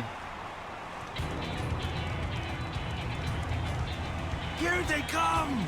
It's First Saralja! Such a fearsome mien. Make no mistake, there goes Tuliola's mightiest warrior. First promise, our village needs aid. The cold weather stunts our crops, and the children of our village go hungry. Once you ascend the throne, I beg of you, grant my people new lands, please! Serelja. Take heart, tiller of the soil. The Resilion son, blood heir to the Dawn Servant, has heard your pleas.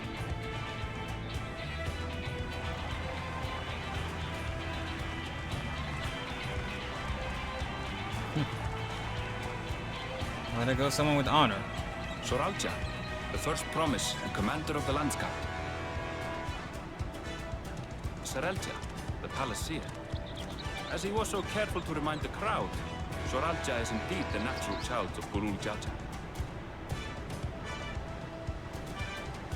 And Resilient Son, is that another title, like the first promise? After a fashion, common knowledge has it that two-headed Mamulja cannot sire children.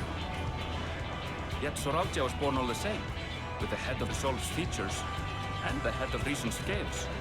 An extraordinary example of life's unyielding resilience. And a warrior's reticence.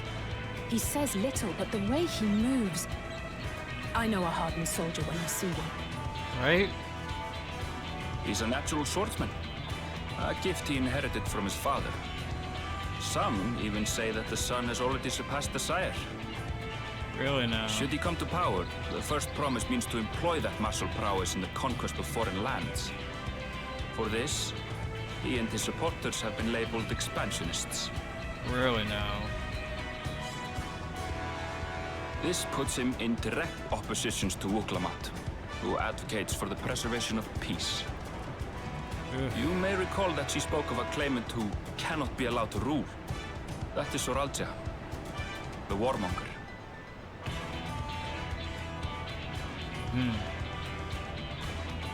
Fire? Cryon, are you alright? The echo. It gave me a glimpse into Zeralja's ambitions. What? Dick didn't go off for me. Unknowable, like an abyss. Yet at the same time, a roaring, unquenchable fire.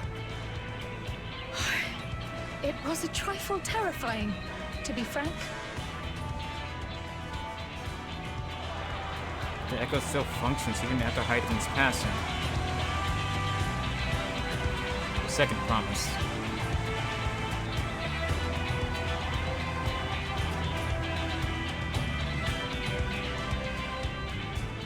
Second promise. You must bring us more marvelous conveniences.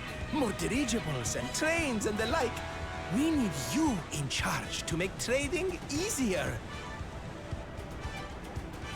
Easier trades. The elders, they complain and complain about abandoning tradition. But we're not like them, afraid of everything foreign and new. You have our wholehearted support. With your ingenuity and knowledge, you're sure to win the contest. Forgive me, but the right of succession is barely begun. I will hear your petitions if and when I am named Dawn Servant.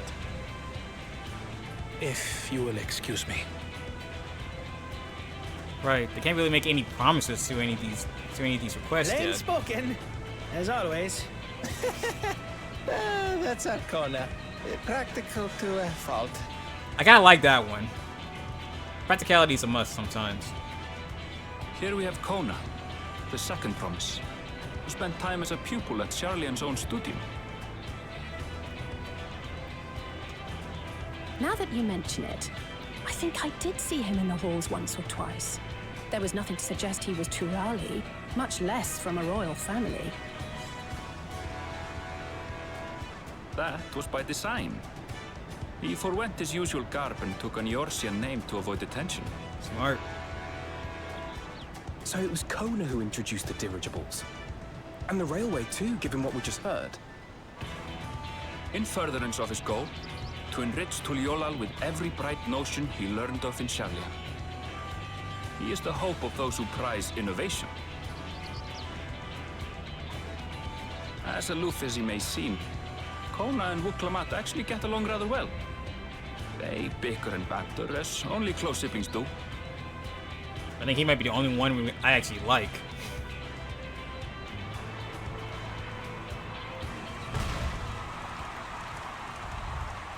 Ugh. Then there's this asshole. How gracious of you all to cheer the lesser Glaybans.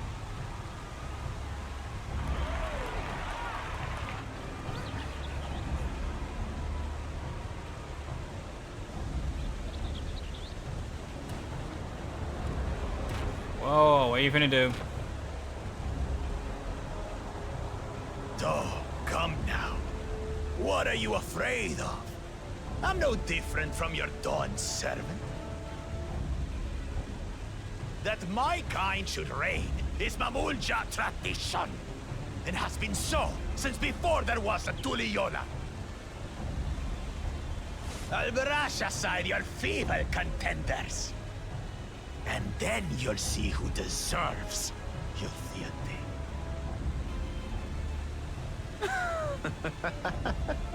Well said, brother.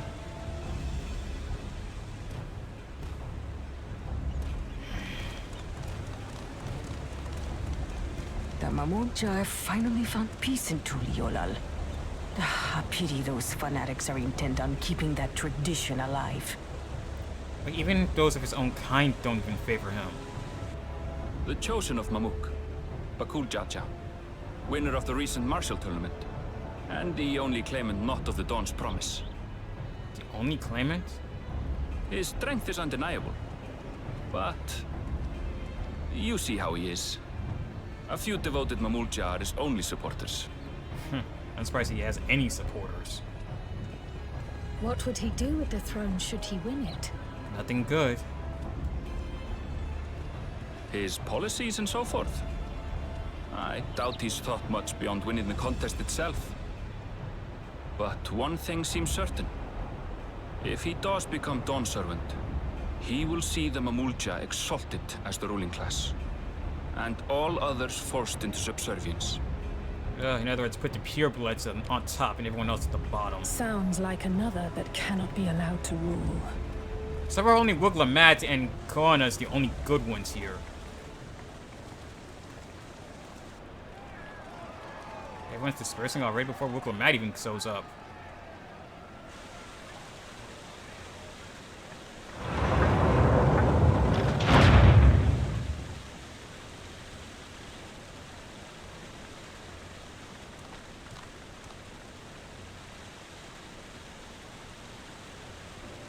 We wish for one thing and one thing only, Third Promise. To abide together in harmony with our neighbors whom we love in this land we share. It is our way, the Turali way. Galul Jaja built for us this peaceful nation, and we beg you to preserve it. You have my word. I won't let your pleas go unanswered.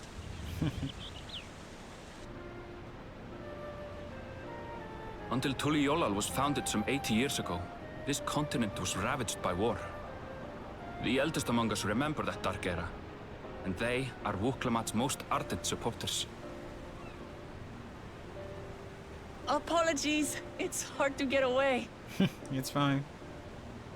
This is Namika, my childhood nursemaid. She's been like a mother to me my whole life. I told her it wasn't necessary, but she insisted on seeing us off. Nothing wrong with that. It's nice to meet you. I place our precious Third Promise into your care. Did you know Wuglamat was taking part in the rite of succession? Of the Dawn's Promise. I thought it was only Zoralja and Kona. If she has any accomplishments to her name, I've yet to hear them. Compared to the two Mamulja, she pales in martial prowess. And then there's Kona, who's far and away the most educated of the bunch. I hate to say it, but it's hardly a competition. It's fine. More than anyone, I understand how much better my brothers are than me. Better? Wuglamat. I have never thought of you as the lesser sibling. And let's be real, you're far better than that two-headed bastard. Your brothers may excel in their respective ways, but you boast qualities that both lack. A strength that is yours alone. Having cared for you for so long, I should know. Thank you, Namika.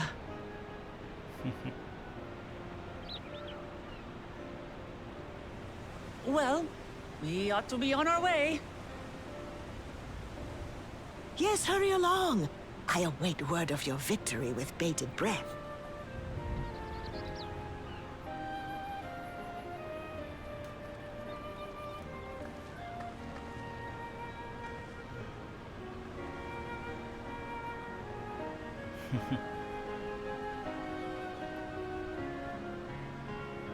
Very nice lady. I like her.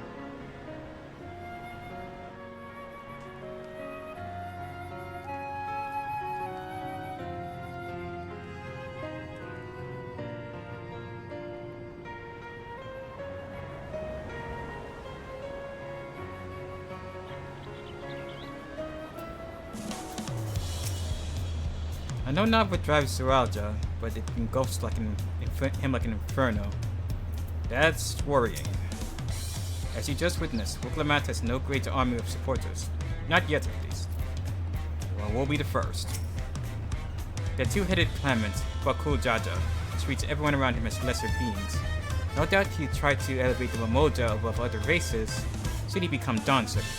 Not unlike how the Garlean Empire afforded special status to pure-blood Garleans. Yeah.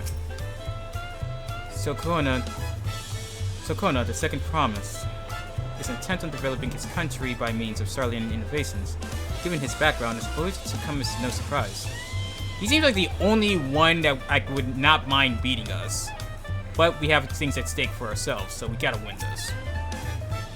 Well, so much for the brief reunion I had in mind. Papa is not one to waste time when he decides to act. I'm used to it by now, of course, but others are often caught off guard.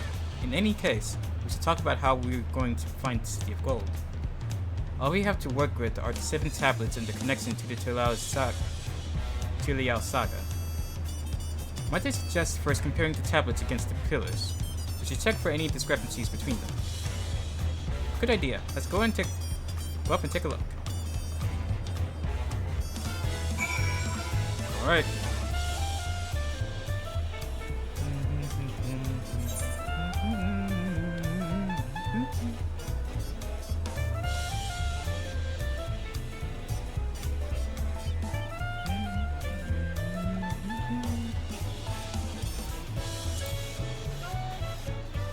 Instead of taking the long way, we can shortcut by jumping off cliffs.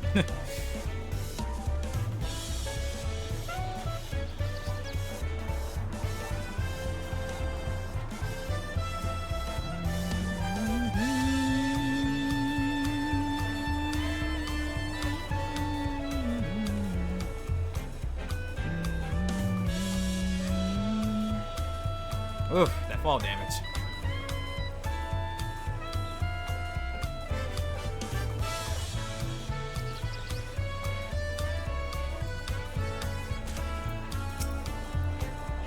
I won't keep up until we find the Golden City, for Whipple-Matt as well as myself.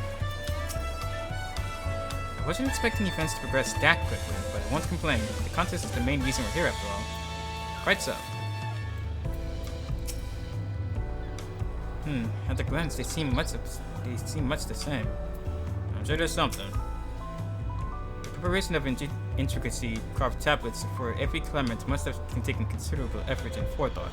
We should consider them weighty reminders that this contest is no light-hearted matter. Agreed. That makes everyone. Whipple-Matt, the tablet if you would. Of course.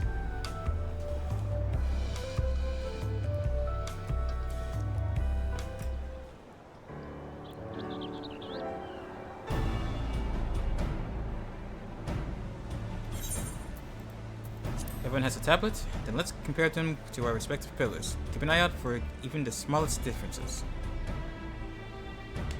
Right.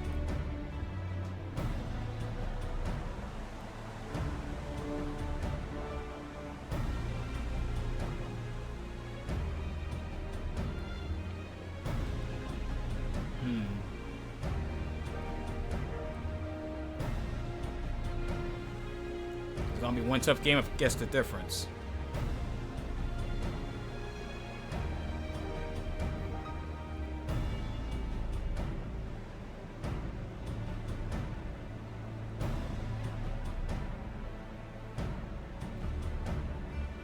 Anything?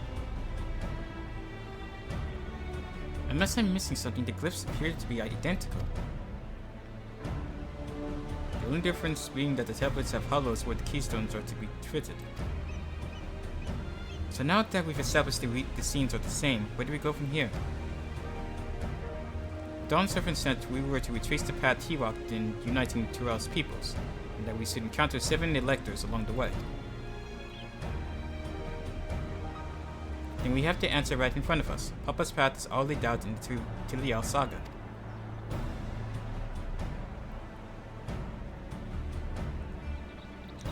The events the glyphs portray, do we know the exact locations where they took place? And even more so, do we know what order? That might be a clue too. If one is close, we could go there and search for the Elector.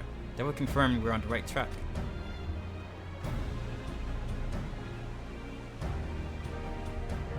Let me think. The Lay of Reeds was in the nearby Hanu settlement. Papa took me there once. It was during the festival season, and the whole village was alive with good cheer. There was also the Lay of Gold. That one involved the Pele Pele village, which is the same distance from here.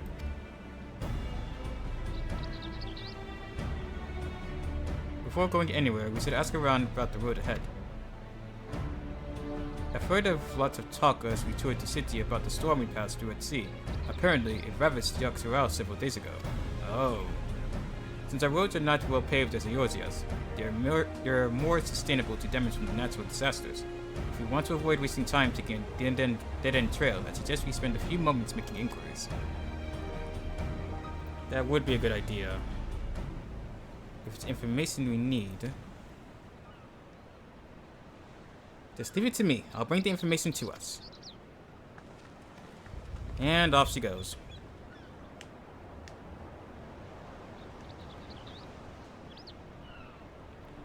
It would be prudent to ensure we are prepared for the journey.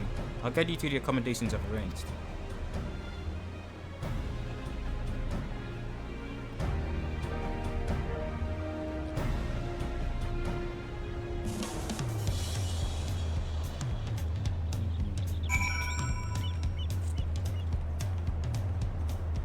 But I do still wonder, what if the order of the events that took place is also a clue?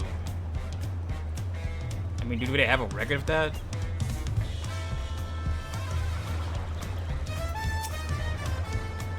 What's a comfort to have our lodging sorted in advance. Agreed. Booklet Matt said she would bring the information to us. I wonder what she meant by that. Oh, such lovely little cottages. And they're on the water. Wait, are they? Oh, they are! Cool.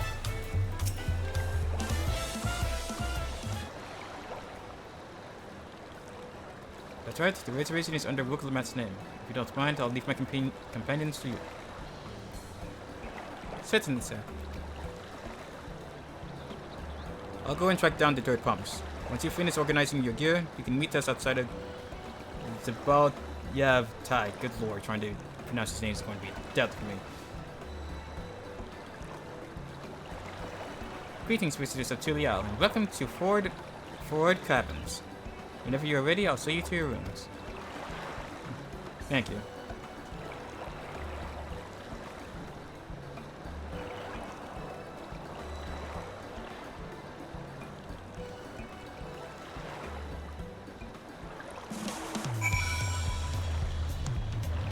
Create a designated location. Alright. So we have our in rooms now.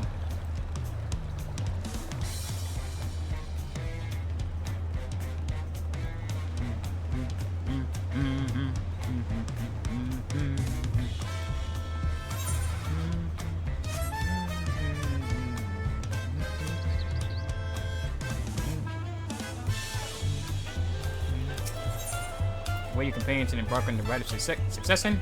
Yes!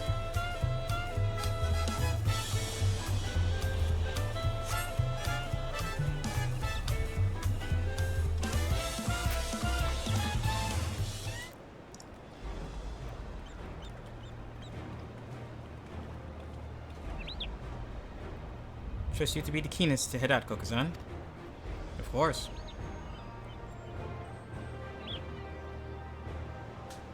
But where are Erendrell and Wukelamat, I wonder? Here they are. Oh, we've got more companions with us. Oh good, you're all here. Who might your companions be? Seeing as we needed information, I thought who better to get it from than the locals. These two hail from the villages we're seeking to visit. Oh, convenient. I give you credit for taking initiative at least. What do you mean at least? I am honored that the third promise would seek my advice. I too am happy to answer your questions. Any encounter might be an opportunity to do business. Thank you both for your help. Before we begin, there will doubtless be other occasions when we need to act independently, so I brought these for the two of you.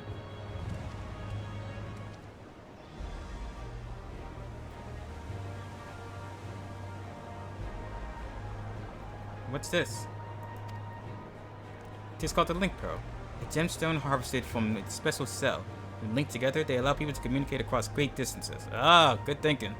Is that so? What a handy thing to have. I'm pretty sure with how much the Wukelamat moves around, so it's going to need it. It'll be very useful on our travels. Speaking of which, I should get back to introducing my two new friends here.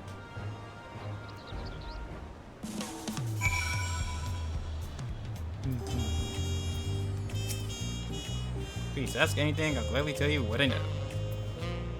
How helpful. Helpful, Hanu? Oh, well, why is it taking so long for the character models to load in? What's with that? Anytime now. Thank you. Tural Sagas features a number of Tural's clans. Two of those, the Hanu and the Pelu, have settlements relatively close to the city, so I brought a representative of each. As I mentioned before, the Hanu are cheerful people who love their festivals. They make their appearance in the Lay of Reeds, and their home village, Akhanu, is located in Kazama Uka. The other, smaller fellow, is one of the Pelu, a clan of business-minded folk from Urkupacha. They appear in the Lay of Gold and craft all kinds of marvelous goods in Watsun Pelo, their village. Now, as for deciding which village to visit first, why don't you put that adventurous instinct of yours to work for us, Lokozan? Pick our destination. Upon completing this quest, the main scenario will branch into two quest paths. Accepting the quest from the helpful Hanu will temporarily prevent you from accepting the quest from the approachable Pelo, and vice versa. The second quest path will become available from the respective NPC once you have completed the series of quests from the first path. Furthermore, story elements and quest rewards will not be affected by your initial choice path. Speak with the NPC you prefer and embark on the trail for the rite of success. Good to know! Quest to Kazama Uka will become available once you complete the quest series, beginning with the quest with Pelu.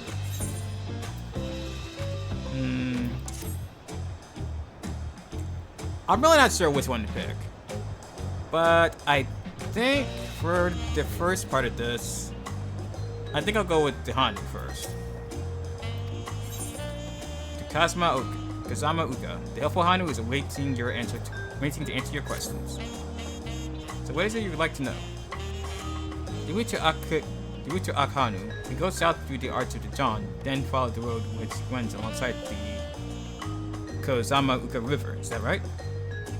It is. Be warned, however, my brethren tell me the recent storm has rendered their path even muddier than usual. The footing is quite poor in some parts. Far worse than was the destruction visited upon our homes. Though houses were torn apart and several people injured or not killed, even our beloved festival is in danger of being called off this year. If you do still plan on going, I must urge you to proceed with caution. Be sure to remember watch our footing. Thank you.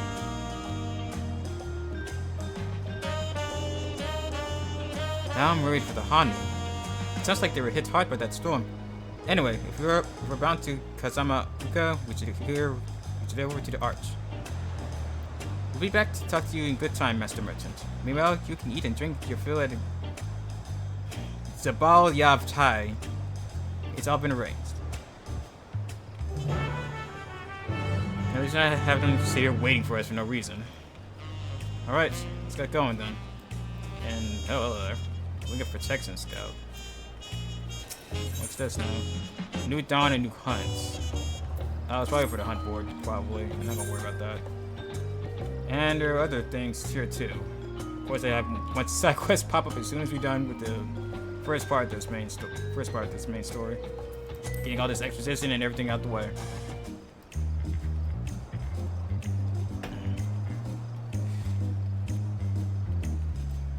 And moving on. Let's go and find Wicklematic and move on to the Hanu village. I want to see what we can do there. See if there's anything we can do to help.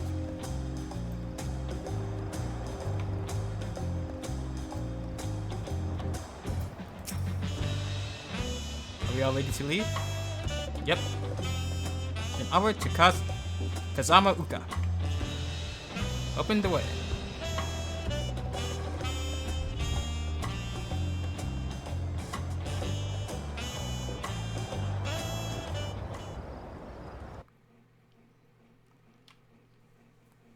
We had this same scenario play out in Endwalker 2. We had to choose between one path to take before going to the other.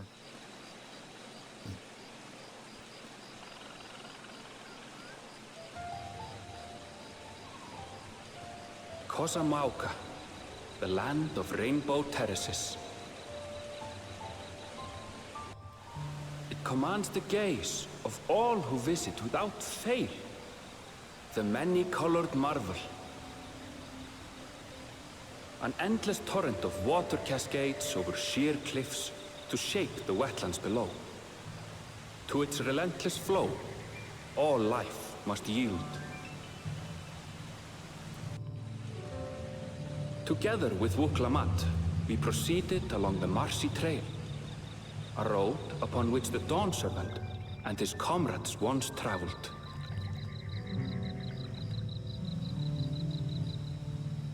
Kazama Uka.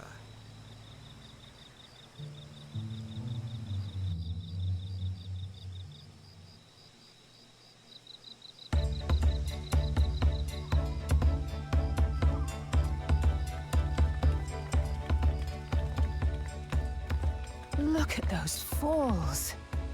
Even from this distance, you can feel the weight of that water. Does look nice. Oh, we got voice acting, right. Out of advance putting that time.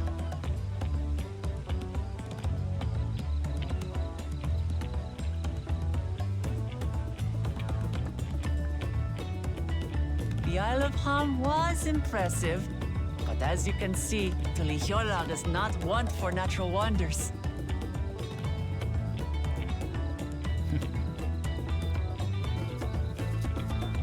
The ground is swampy, so watch your step. You wouldn't want to fall into a bog. Yep. I won't. I told you I've been here before. Come on. Okanu isn't much farther.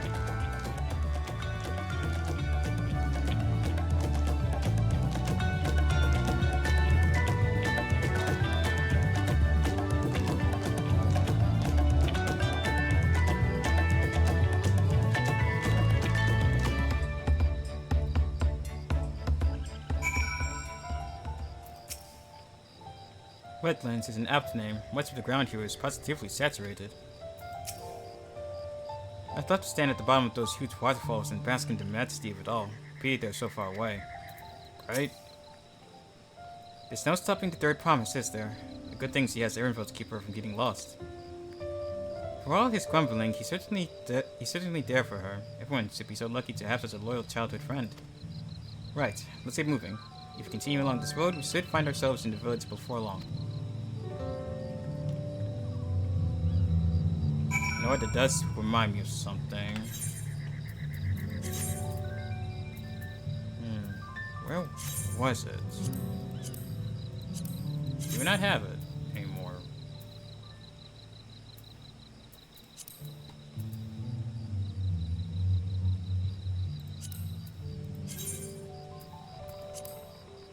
Oh, we're not anywhere near an ether current yet.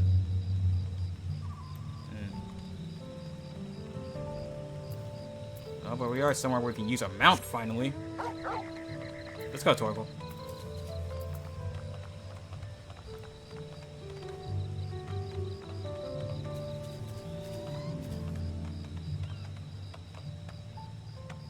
So we've got level 90 mobs now. Discovered a new location with an etherite. Assuming we have the right idea, one of the Dawn Servant's electors should be somewhere here. So this is the Hanu Hanu village. One can tell at a glance how very different their culture is to the Vanus. Yep. Looks more vibrant. Oh, stupid distracting waterfalls. What happened? The water from the falls must flood the wetlands and flow into all these rivers and streams and rivers. Ah, everyone has arrived, and none worse for wear. Except for a certain third promise who slipped in the mud despite my explicit warnings. Ah. Hey, I asked you not to say anything. Anyway, this is the Hanu Hanu village I was telling you about. Okay, Okhanu. Festive people, with the map wishes to seek out the Dawn Servant's elector.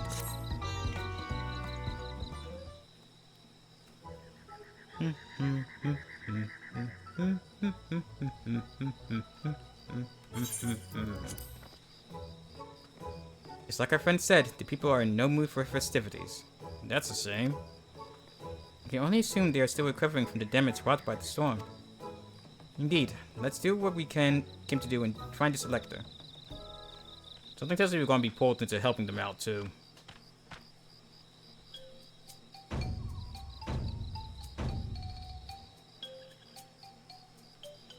Ahu Kali. Ahu, what now?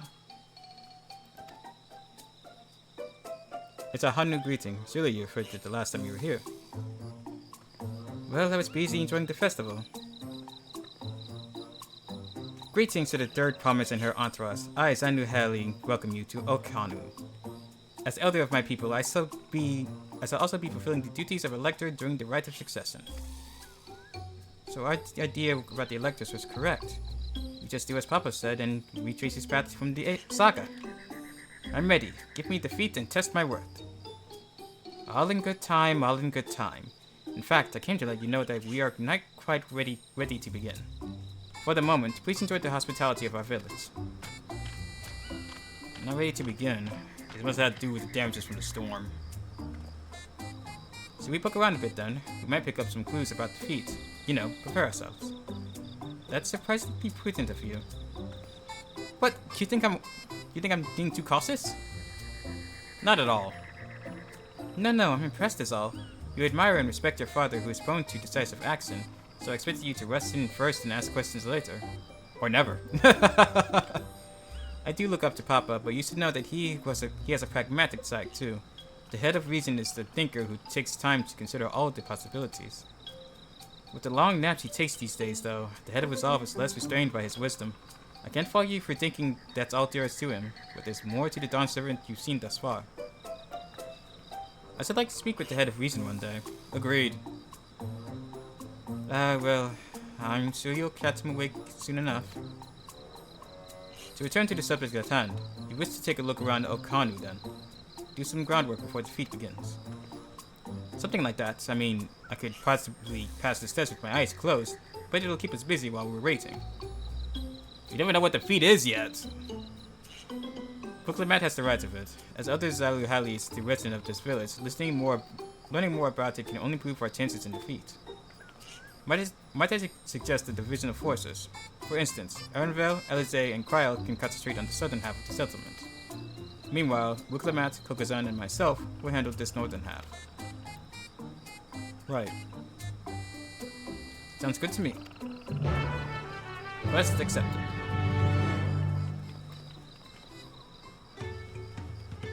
Grand Okanu. But first, I need to attune to this aetherite.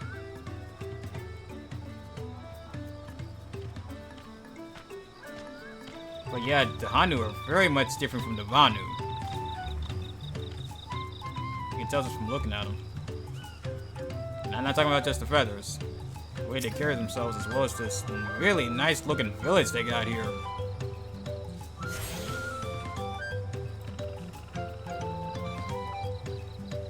Seriously, what did I do with that ether compass? I can't for the life of me remember. Gemstone trader, you have no access to this region's gemstone exchange. There's really not much in these gemstone exchanges that I want.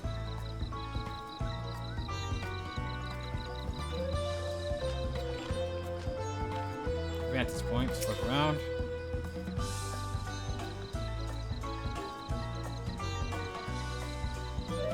This nighttime theme is nice.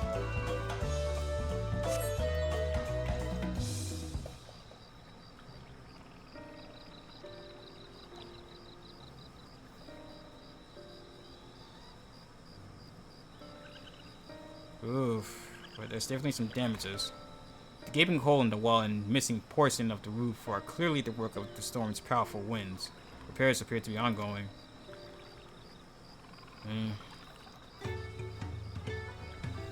They'll probably drag us in to help with that. Not that I mind. Seriously, where's the dang ether compass? Doesn't it be here? No, remember what this is for. Crystal Sand Exchange.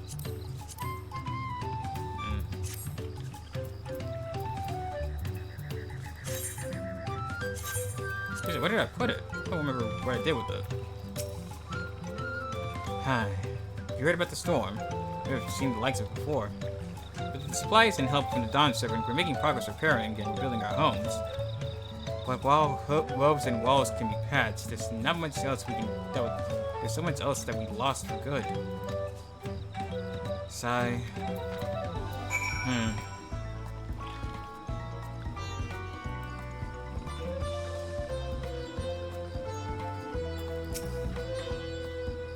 lot of houses are still damaged, and the Hanu have spoken to are not their usual cheery selves.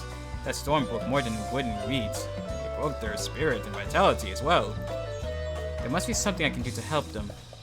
I'm going to look around a bit more. You do that. I'll go ahead and do the same. I wonder if Alphino's found anything yet.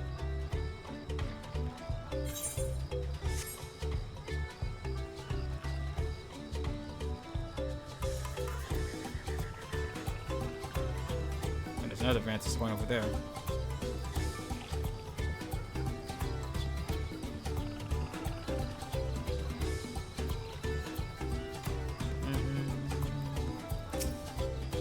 Bundled reeds. Dry and shrunken bundles suggest the reeds have harvested some time ago. There's another vantage point over there.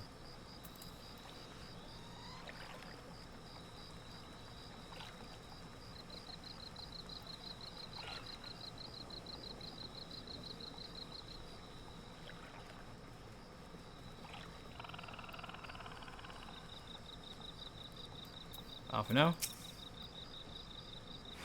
Some manner of boat. Boat of woven reeds. It does look like one, doesn't it? Woven from reeds, this boat-like vessel is reminiscent of a bird. The beak and the feathered tail in particular stand out.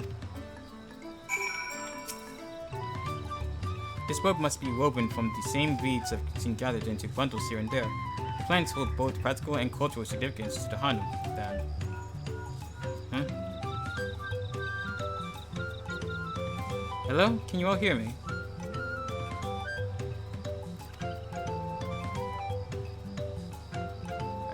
I'm told you're ready to receive us now. Come to the large building in the south of the village. Got it. On my way. We got to hurry over too. Right.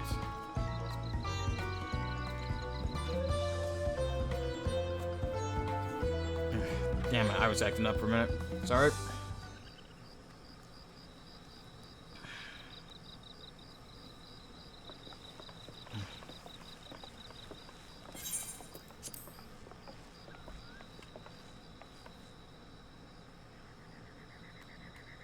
I think this one's protected. Oh, Kuana's here too.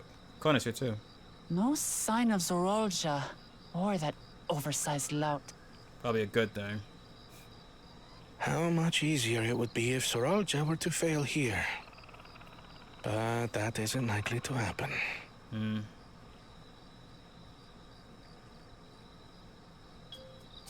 Honored guests, I am Zanuhali, elder of the Hanu. I am also an elector, charged with judging which among you is worthy of ascending the throne. Without further ado, let us talk of the feat.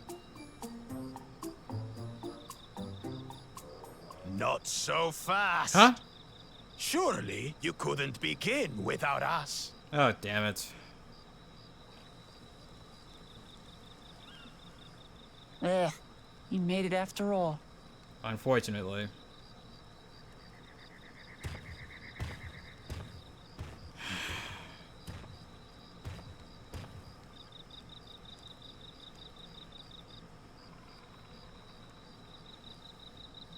No need to fuss. There is no time limit for this challenge. Now, if you would allow me to proceed. It is here, in Okanu, where my people forged a bond with the Dawn Servant during our own chapter of the Tuli Yolal saga.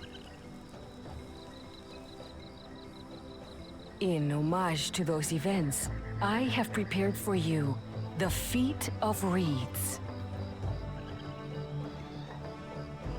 Reeds seem to be of great importance to the Hanu. I wonder what this feat entails.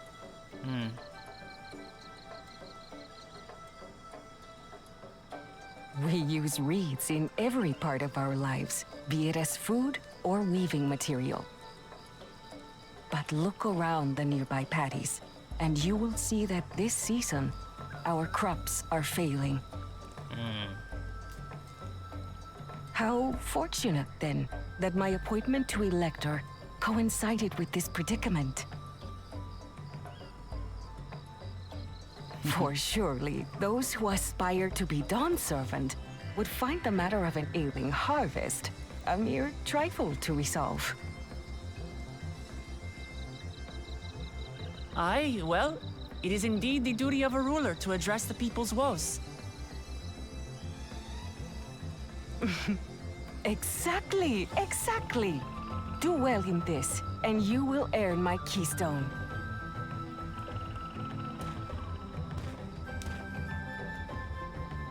Why bother mucking about in the mud when we can take the stone by force? Why did I know that was going to be your idea of earning the keystone? Oh, mercy me. You are a hot-headed fellow, Bakul Jaja.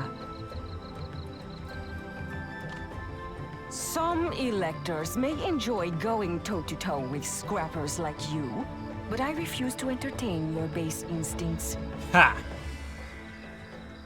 Arrangements have been made. Should you attempt to engage a feat giver in combat without their consent, word of your immediate disqualification will be sent to the palace. If you're still feeling feisty, then by all means, draw your weapon.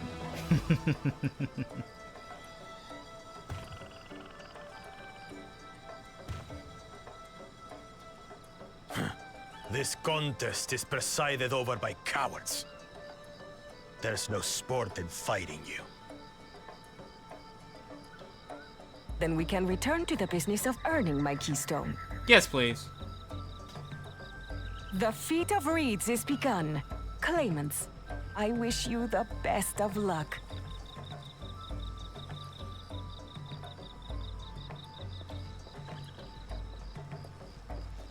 Pretty sure good old second promise there has probably got a plan in mind already.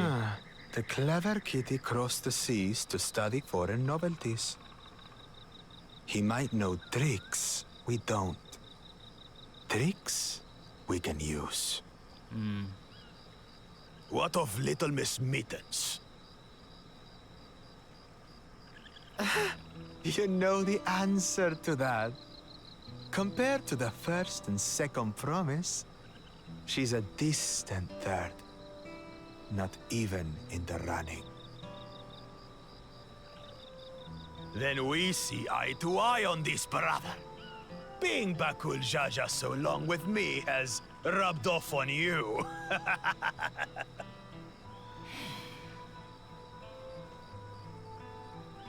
These allies of hers, though, they might be a problem. You damn well bet we are.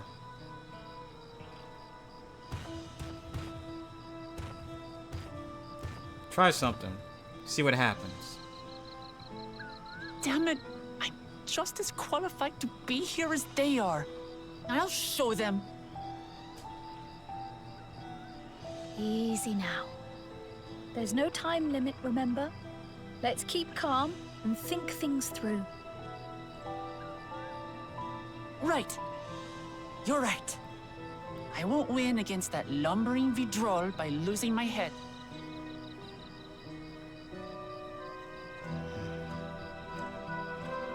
Right.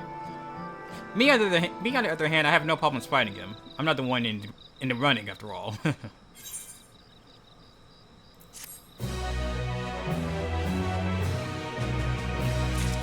Seriously, a guy like that? Ugh. Xenos would put him down in a heartbeat. I cannot believe I just said that. I'm actually giving praise to Xenos. Oh my god, he is moving off on me. Not that I intend to gratify him with a response, but Bakul Jaja's provocations are hard to ignore. They are. So the Hanu also eats the reeds? There's another way in which they differ from the Vanu. Indeed. This kind of feat is tailor-made for a rational, educated scholar like Kuana. I understand not wanting to fall behind, but rushing ahead risks playing into our opponent's hands. Let's not do anything reckless and think matters through. Feats of Reeds. Wuklamad is eager to help solve the Hanu's woes. I don't know the first thing about farming, but if there's a way to save the harvest and help the Hanu, then we're going to find it. I'll make Bakujaja eat his words. Understanding the nature of the problem will be the key to solving it. We need to examine the reeds themselves and then deduce the cause of their poor condition. Erenville, will you take us to the fields where the weeds are grown? Of course, follow me.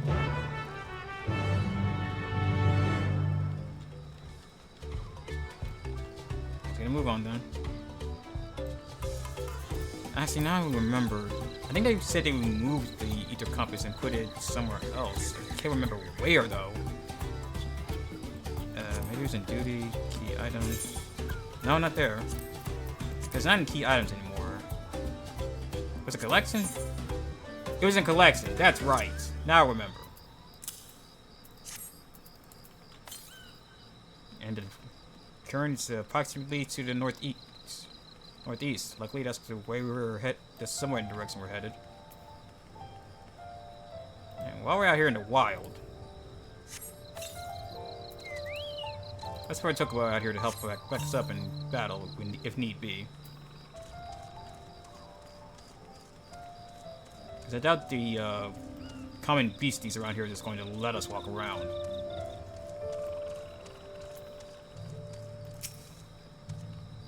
Look at these fields. Why, this could be a painting.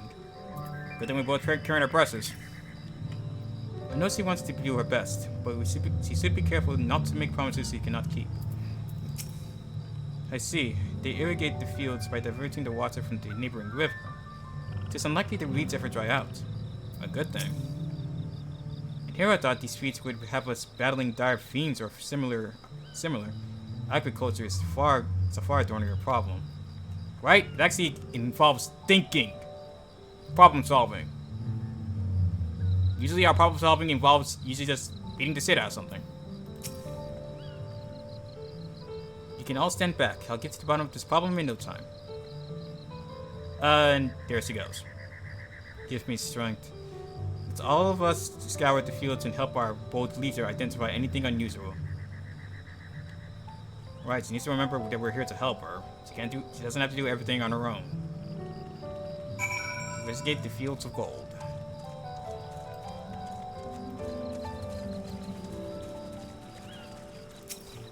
Let's see, wilted reeds. As Anuhali described, the reeds appear wilted and unhealthy. I'm close to that ether current. Yeah, a few hundred more yalms northeast. Paddy water. The water contains no obvious containments and looks fresh and clear at a cursory glance.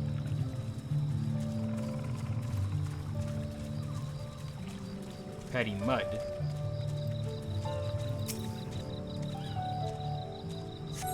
The soil in the paddies is as one would expect, rich in color and suitably moist, not dry nor flaky. I know very little about this kind of thing, so I wouldn't know what to say about it. A lethargic frog. Oh, what's wrong, bud? A small frog catches your eye. Strangely, like a dazel, it doesn't even bother to hop when it eventually scurries away. Really? No hopping. Ooh, there's definitely something off about the fields. It's got the animals acting up.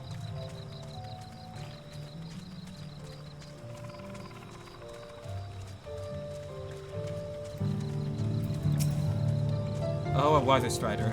A bit sluggish though. More of a water shambler. Not to mess with the paddies themselves, as far as I can tell. Erenville? Any luck? I was hoping you would have some. Kyle?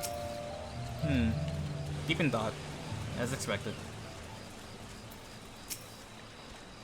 Seen enough? I'll gather everyone together and we can share our discoveries.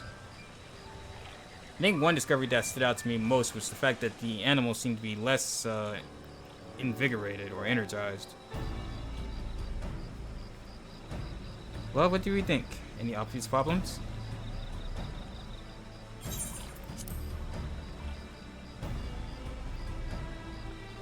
I agree, the waters look to be of good quality, as does the mud in which the weeds have been planted. The frogs and insects are unusually torpid. This suggests the problem is affecting not only the reeds, but also the creatures which live among them. Could something invisible to the naked eye be polluting the water? We would need an alchemist to know for certain. Unfortunately, alchemy is not my strong suit. I don't have much to add about the fields, but something else occurs to me. When you are describing how the creatures seemed lifeless, I couldn't help but be reminded of all the listless villagers. They suffered a terrible tragedy, I know, but there's another reason for their flagging spirits, I believe.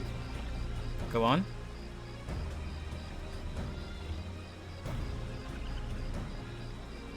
The festival! This is traditionally an occasion for celebration and renewal, so without it, the Hanu are struggling even more to recover. The last time I visited the village was in the middle of the festivities. You'll never see the Hanu be more joyful and alive. It's an indispensable part of their culture, and its absence will only compound their woes. So I say we help them put down their festival. Give them a reason to cheer in these sad times. Who knows? Maybe fixing one problem can lead to us to a solution for the other. I don't know about that. Is it so strange an idea?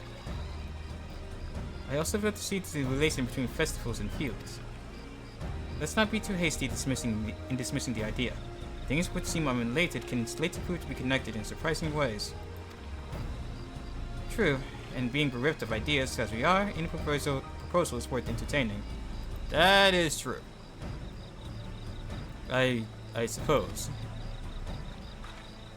Besides, this is Wiklamat's journey. It's only right we follow her lead. Rather than constantly having to follow mine. Thanks, everyone. By the way, does anyone else know where the festival float is? It's like a boat woven from reeds that looks like a bird. Actually, Alphino and I came across that earlier.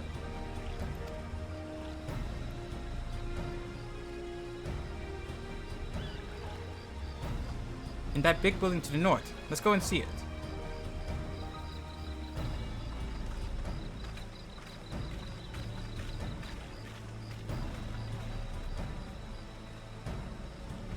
There's much less debate when I'm traveling alone.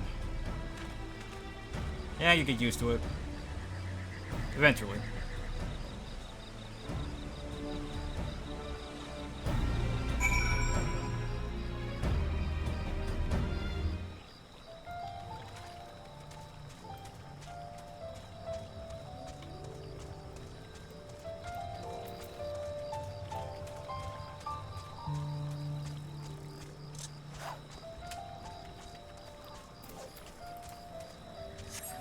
I don't know why I'm walking when I could just use a mount.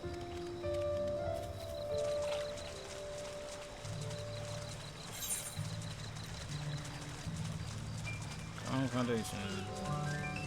Yeah, spiking dummies.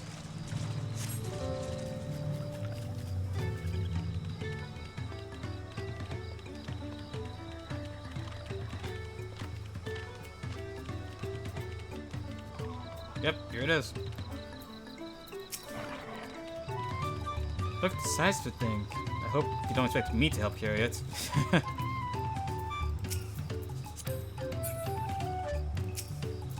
Trying to talk to Alphino here. The handles gave me pause before, but now I understand their purpose.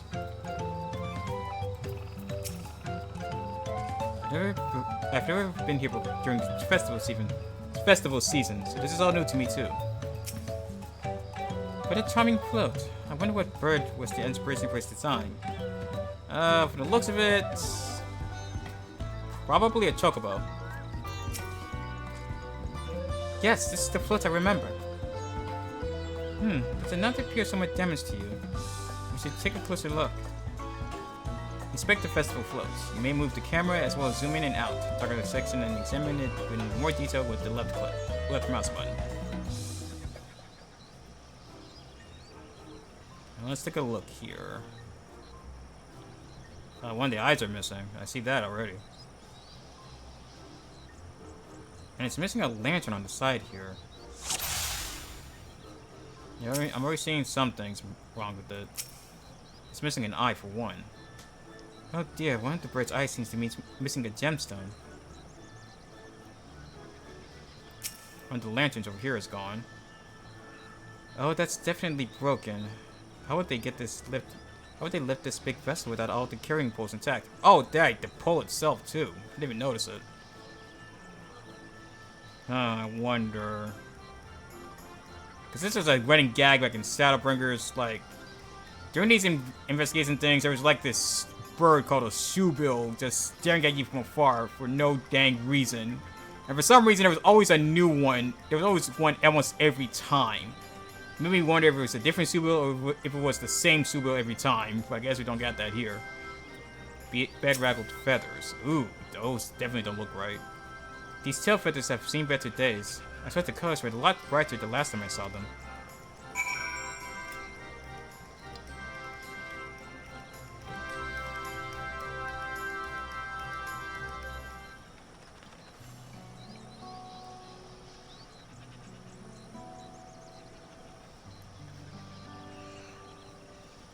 Well, I think we can all agree that this bird boat is in dire need of repairs. Now, how do we go about fixing it? Good question. What is going on here? We were admiring your festival float. It is a shame it's in such a poor state due to the recent storm, I gather. Yes, we had to leave it exposed while we ushered our people to safety. With the float in its condition, there can be no lifting of wings. No Ihihana. Ihihana, that's what the festival was called. I want to help you hold it. Have you not seen our village? Homes are ruined. We're struggling to make repairs, and you want us to hold a harvest festival? I know how it sounds, but giving in to misery never improved anyone's situation. A celebration of life and growth may help give you the strength to work through this tragedy. The role of festival leader is mine this year, and there's nothing I would like more than to lift everyone's spirits. But we don't even have enough materials to repair the float. We need abakisa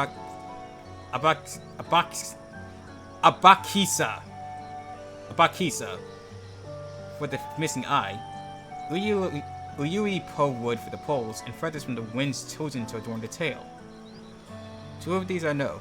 Abakisa is a type of precious stone used in arcane equipment, and the uipo, then L or I, uyuipo wood is essential for crafting ceremonial instruments.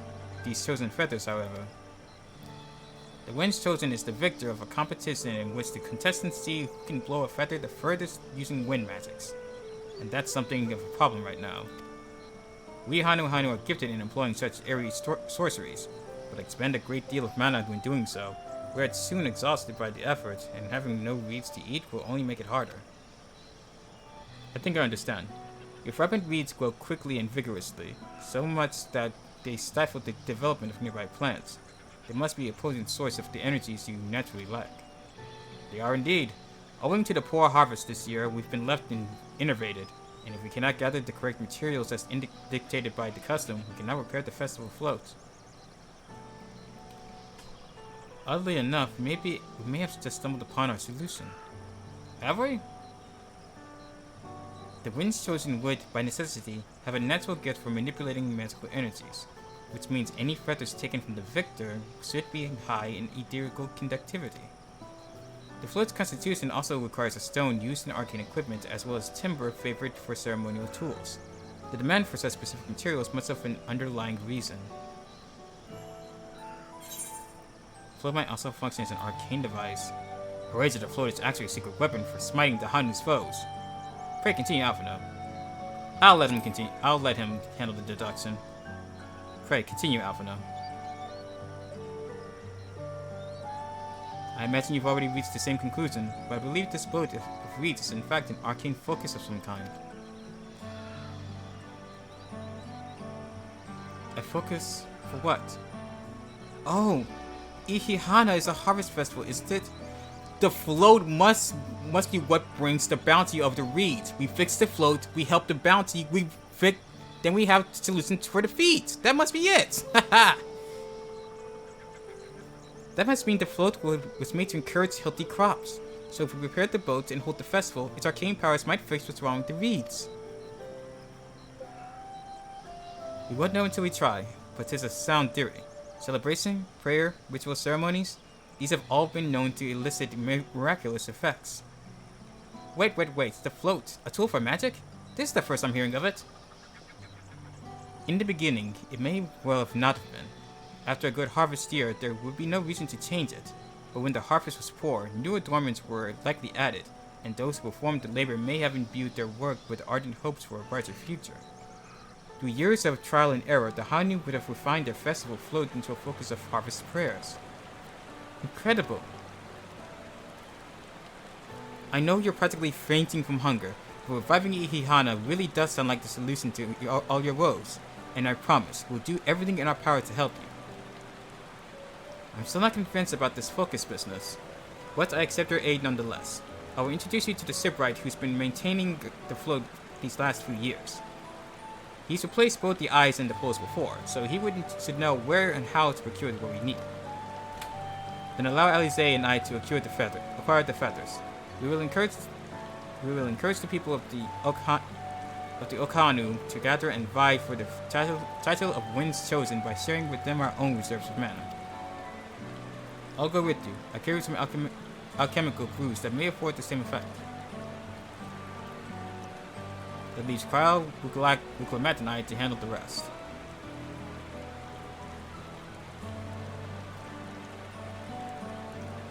The three of us will visit the shipwright then.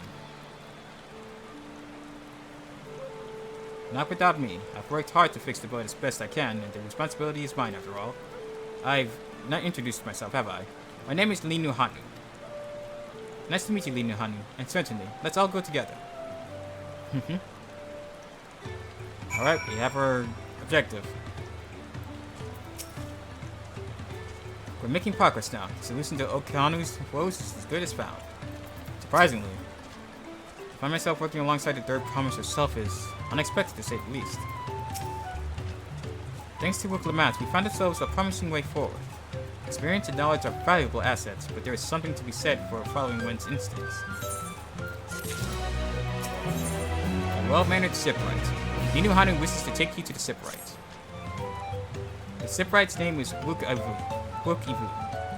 He's a Sabaral who's not only moved to Kazamauka a few years ago, but has since mastered our customs to an almost frightening degree. He's especially strict when it comes to manners, so make sure to offer him a proper Hannu greeting. You wouldn't want to offend him right before asking a favor. A proper Hannu greeting. Oh, that one. Don't worry, I remember how it goes. We shouldn't have any problems. I said to Okbekbi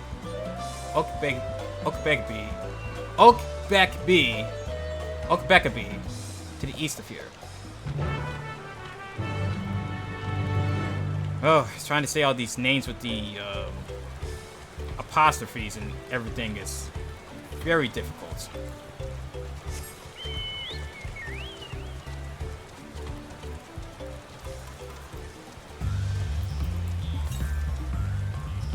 Yams east.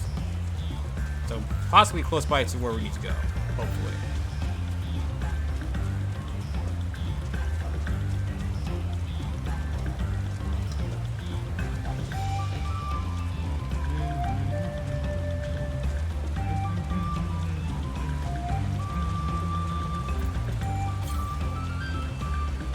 Yep, so a few more yams northeast.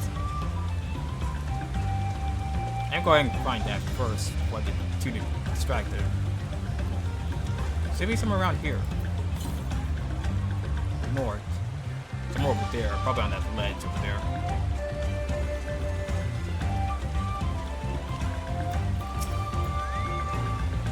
Oh, seems like they have a place where visitors can stay. Looks cozy. It does. Look over there. Do you see that big winding staircase? Big winding staircase. Wait, oh, that big winding staircase. Wow.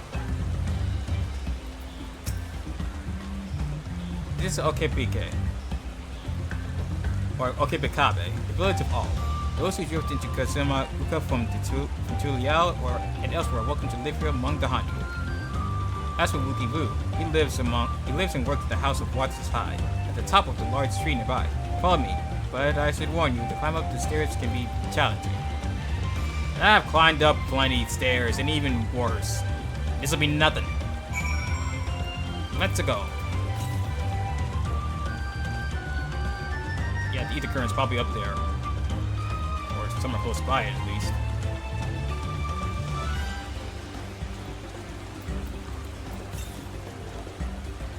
A little bit more north.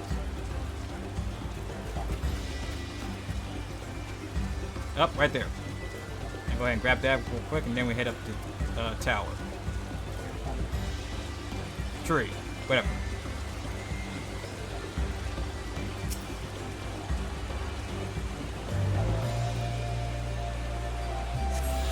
That's one. Not sure how many left though. Another one is 400 yam southeast. Yeah, they've made it in the past. These ether currents were randomly spread out everywhere ever since Heavensward. But after Endwalker came out, they make them so that there's less currents, and you can actually find them while doing the story. And those are the ones outside side quests. And oh wow, this is a long walk up. I think I'm used to it. Somewhat. That'd be good to start sprinting. And we're here. We are hoping to enlist the man's aid, so pays not to be rude in any case. Ohu Kali. As I mentioned that Wookie Woo isn't only a stickler for etiquette, he's also... Well, you'll find out soon enough. Oh dear. Now I'm worried.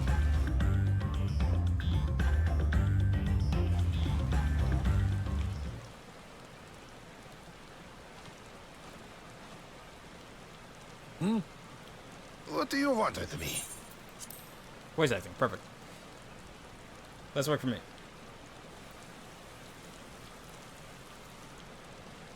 Right. The greeting.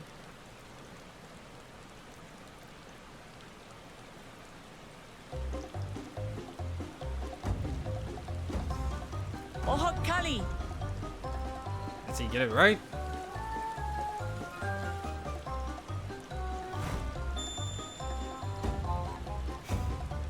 Oho Kali! Ah, see, he's enthusiastic. That's what he meant. But thanks, I got it right, because I seriously did not remember. Good. You brought your manners with you. Yes, sir. When in Ukanu, do as the Hanu do. For a country as diverse as ours, the preservation of harmony demands that we respect the cultures of all peoples who call it home. Well, that explains your familiarity with Hanu customs. And you speak truth, of course. To live together means to learn about each other. Ah, I appreciate an open mind. In fact, I get the sense we've met before.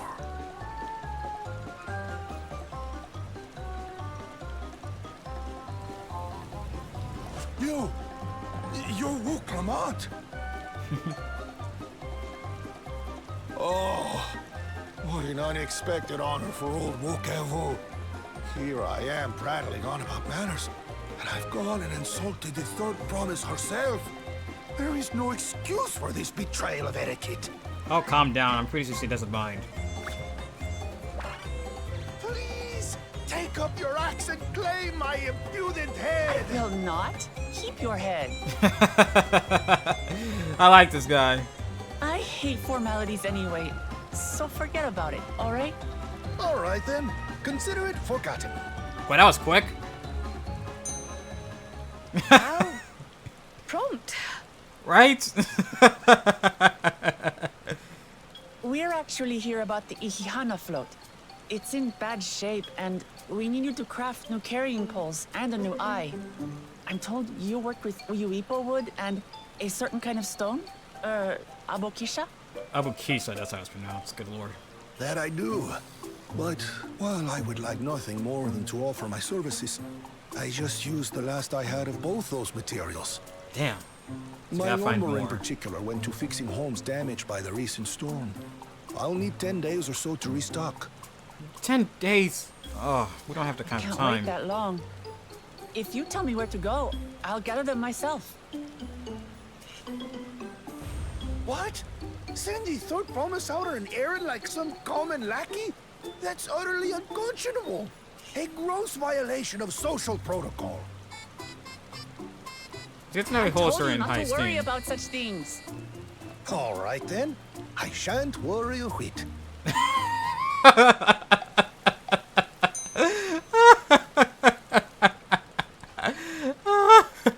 What's with your Hanu friend there? I am festival leader this season, and have come along to oversee the float's repair.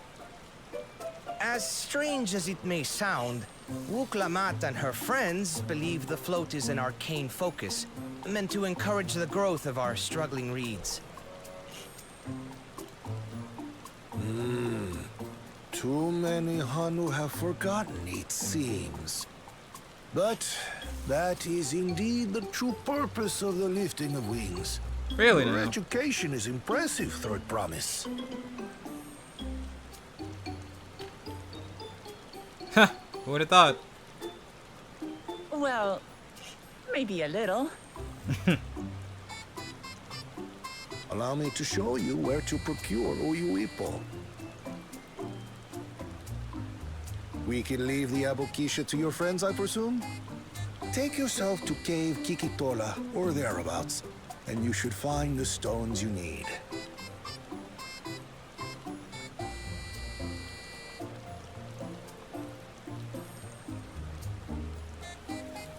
I've been there once or twice. I can guide you. That's here. That should save us some time. All right then, let's get moving.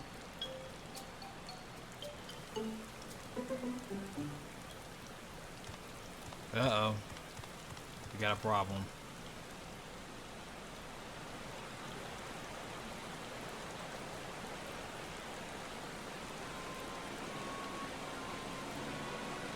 Great, they're gonna know how we're gonna do the feet now. Chosen one of your rivals is making progress. Great.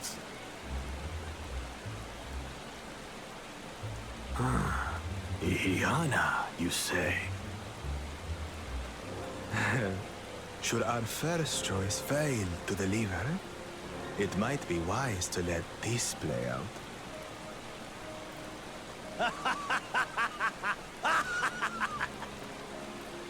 The third-rate promise is making herself useful after all.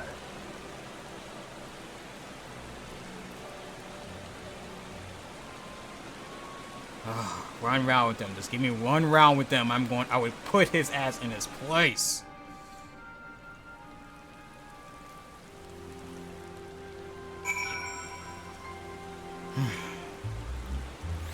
Focus on the task at hand. A rather eccentric fellow, but I feel his heart is in the right place. It is. I like him. He's a cool guy.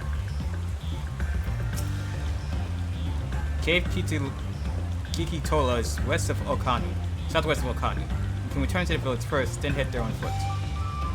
Very well.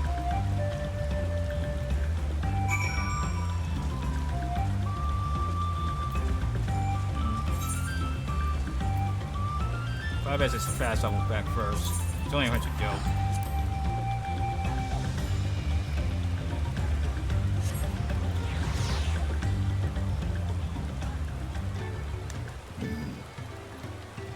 Excuse me. Excuse me. Had it once before I started streaming, which was, what, 3 hours ago, actually. 3 hours! Good lord, I didn't even realize how long we've been streaming. You know what, after we... I was saying to myself, we'll probably be playing until we hit level 95, but I just realized how long that's going to take. Like, it's taking this much just to reach level 91. So instead of that, we're going to get to this first half of the paths, the branching paths done first, but then we'll see if we take a break. Southwest of here, was it? Let us be on our way. Yep.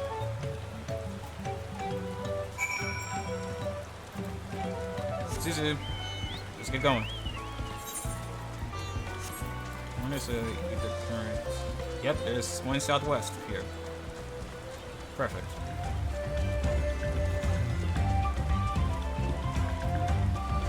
You know what this music reminds me of? The Tarzan world in Kingdom Hearts. It kind of reminds me of that. It's wild that we don't get that world anymore because of copyright issues or something like that.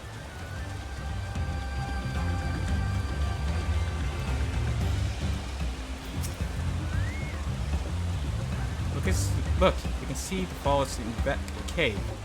These hollows must have been carved out by the constant deluge of water from above. Have they? Oh, they can. Cool. Are those occurring nearby? A little more to the west. Looks like. Cave Tola is as promised. Home to many deadly creatures. Venture inside if you feel confident. I will conduct my own research out here. You can spot Wa Abukisa by its green hued glimmer. Bring anything matching the description to me. I will help scour the inside of the cave then. You take the west half and I'll take the east. Right. Luckily, I plan to go west anyway.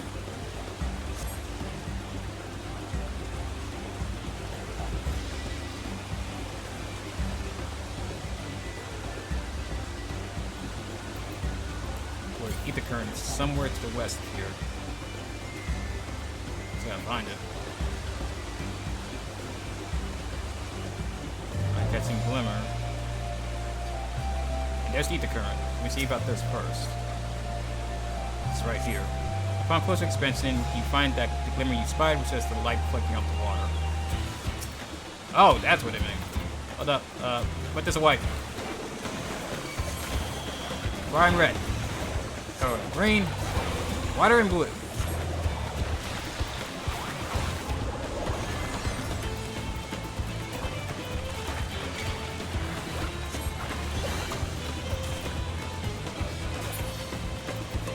Same expected opposition out here.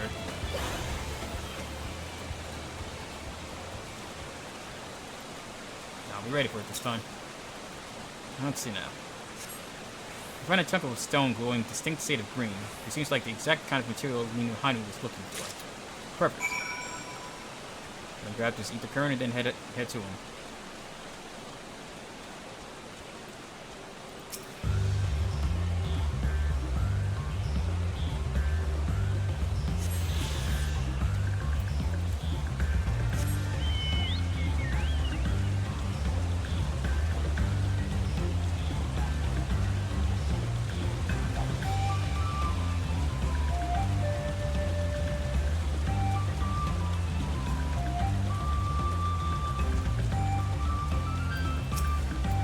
Found it! Picked over the ground near the entrance, but found nothing. Did you have any luck inside the cave? Boy, did I. Yes, this is a box here. Along with Kral's contribution, we have more than enough for our needs. The stones you brought shine very brightly. I thank you both.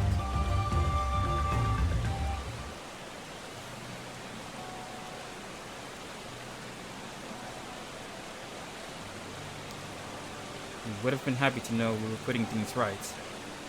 Truth be told, a good friend of mine was meant to be festival leader for this year's Ihihana. But when that big storm hit, he did not survive. He fell to me to carry on in his stead. Oh. That was why you agreed to Wuklamat's request, despite your initial reluctance. Yes, it hurt to hear, but he was right. Though I must mourn, I cannot let my grief consume me.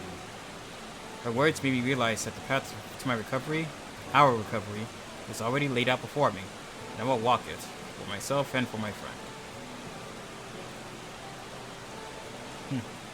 Good. Thank you for sharing your story with us.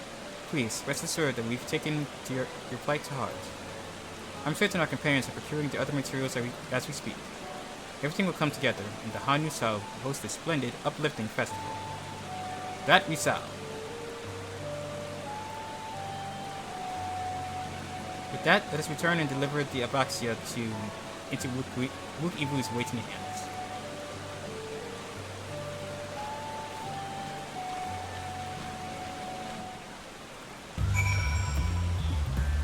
And how far is the next girl? We went to Border Yams to the northwest. Alright. So the story has have us get that way soon enough. It's a question how long until we get to our first dungeon. That's what I'm excited about.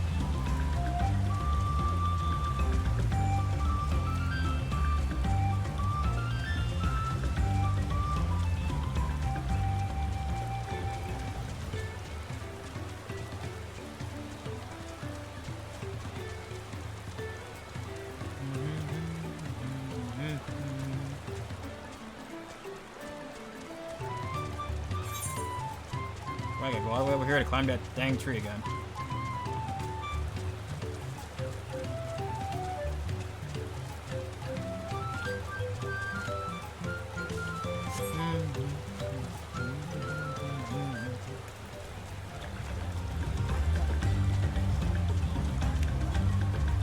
Oh, as soon as I find out to get the currency, I'm gonna travel a lot faster.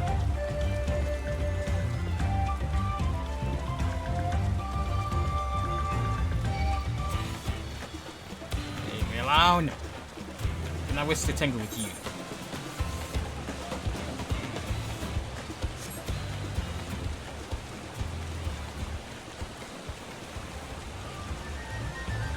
Back up this tree again.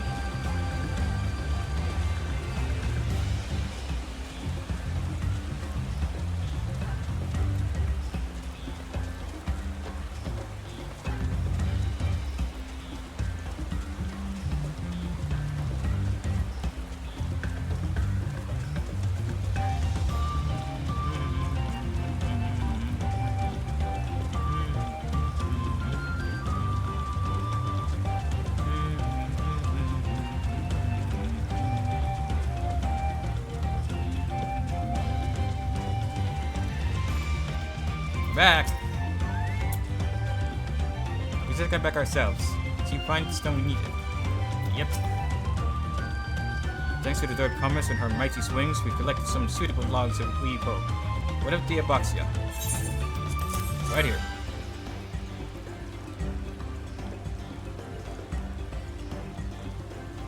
Yes, these are excellent samples. Got a good quantity too. At this stage, you've likely surmised that the lifting of wings encourages the crops to grow. But not exactly how, eh? Well, you're in for a treat. If all goes to plan, the results should be spectacular. Now, to get to work on crafting these pieces for the float, I could use an assistant versed in the arcane arts to enhance the Uipo's conductivity. Then I'd be delighted to help. Everyone else should head back to Okehanu. We'll join you on the float once the work here is complete.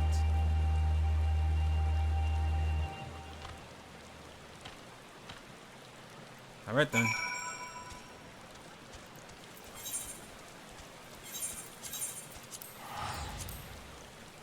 Leave things to Crowd then.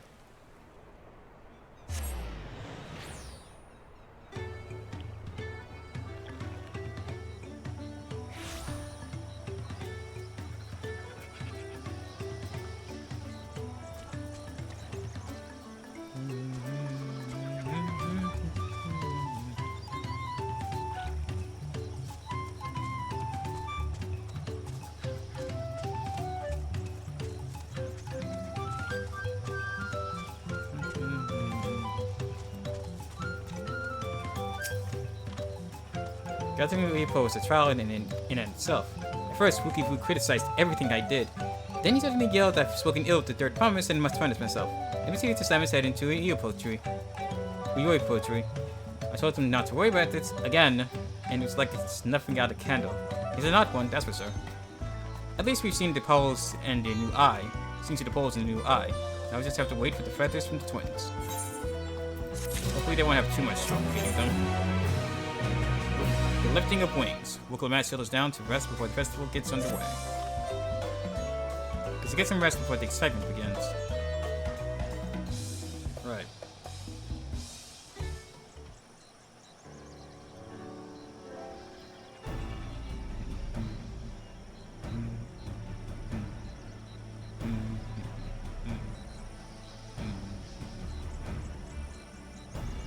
Over there by the float. Isn't that the third promise? And the rumors are true. She's trying to complete the feats of Reeds by reviving Ihihana. The festival is a prayer for healthy crops, but does he honestly believe that it will be enough to save our harvest? The second promise, meanwhile, barely glanced at the fields before leaving Okhanu altogether. Maybe we asked too much of our young Clements. He left the place entirely? Wonder why. Oh, I wouldn't be too quick to count Kona out. A friend of mine overheard him muttering by the reeds, something about what needs to be done. Is that so? Perhaps we will get to see another of his innovations firsthand.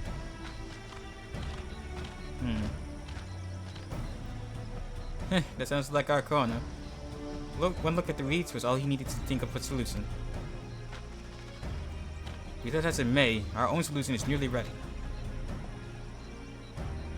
Indeed, as soon as the others get back and our long-awaited festival can begin. Which begs the question, where are those three? Oh, here they are. It took some doing, but we managed to gather the competitors to vie for the rights of twins chosen. The winner was all too happy to donate his feathers. You should have seen it. He called forth an incredible gust that sent his feathers sailing for moms. We had to turn ourselves, but it's more difficult than it looks. Poor Evanville swirled in the air for a moment before landing on his foot. I am a gleaner. Magic is not part of our training. As for us, we bought the wood and gemstone replacements crafted by Wukuvu. All that's left is to attach them. Has it been decided who will ride the float? Papa was the guest of honor the last time I was here. I remember being surprised that they lifted the thing with this hulking weight on top of it. The rider must be a personage of great esteem, which is why an invitation is usually extended to the Dawn Servant. This time, however, I have another in mind. Oh? Who is it? I think we can guess. Beloved Ihihana, the lifting of wings is only being held because of you and your companions. Thus do I nominate you, Wookalamat, as our guest of honor. What? Me? I agree. It should be you.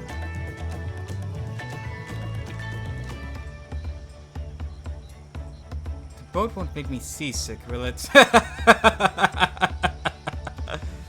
I don't think so. Then weigh anchor. I can hardly refuse a request from one even more enthusiastic about the festival than me. I would be delighted to ride your float. Thank you, Wookalamat. I have roles for the rest of you as well. We'll be carrying the festival float in a slow procession towards Kazan-nu-Aki. Aki, I guess that's pronounced. Where the sacred likeness of Kiza-ihi is ensconced. Good lord, it's hard to pronounce these words. What I'd like you to do is clear the path of dangerous wildlife so that the procession can move along unimpeded. Consider it done. You expect me to sit still until Wukivu has finished the float? Let me come along and help with the clearing. As you know, I'm not much for fighting. I'll sit behind and assist Wukivu with the repairs. If you aren't sure where you need to go, the path I spoke of begins at the south of the village and branches off to the east. That will lead you across the bridges to the stride of the sun. Then we shall see to clearing it in the end. Clearing it end to end. Right. Taking care of dangerous wildlife is my forte.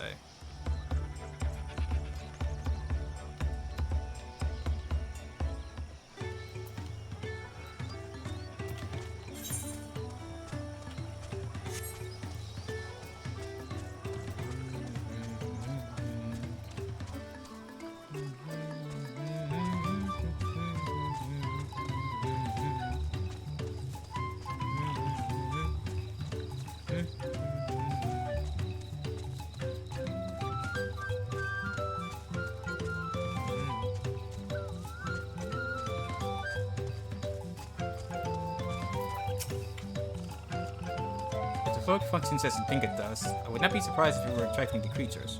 Concentration of ether would be an irresistible lure. Weapons at the ready. We'll make short work of this task. The degree to which Wuku pursues his interests is remarkable.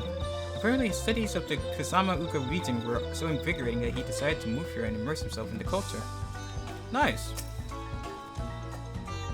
As Ninu Hanu said, Kozan nu Aki should be down this way.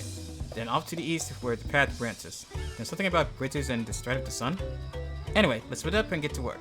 Once you've called all the threats you can find, we'll meet up in front of Kizahi.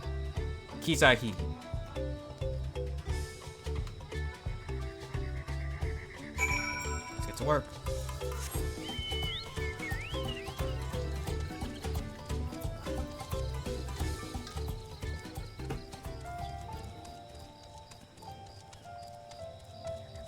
That's the first spot right there.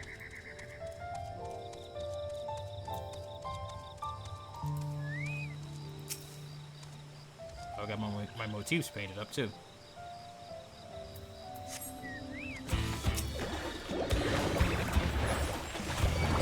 Turn time. Well, that was quick.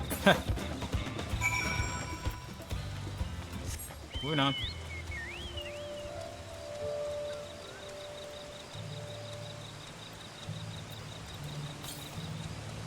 Oh wow, 500 gallons south. And that's brick, Cryo. I told you, you don't need to watch over me anymore. If you say so. Let's know you can handle yourself in a fight now. Compared to many of other times where you put yourself in danger and you've had to save you. Not that I had any problem with it, but I'm glad that they finally gave Cryo a more upfront role now. He's kind of been deserving one.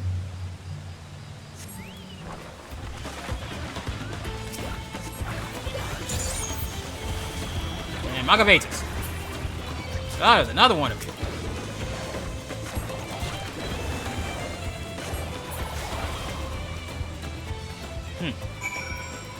Moving on.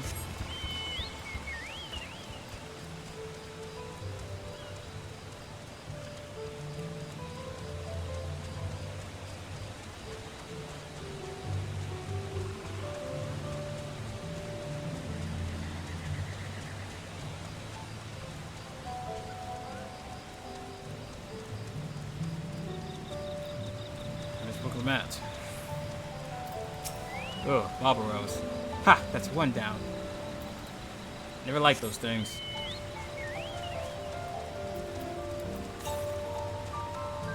Ah, another ether current just a few yawns north. Perfect.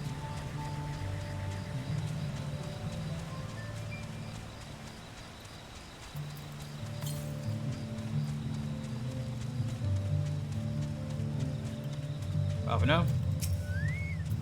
At this rate, we'll soon have to go to Kazunu Aki. Kazunua Aki. Secured. Ugh. Why is so much stuff so hard to pronounce in this game?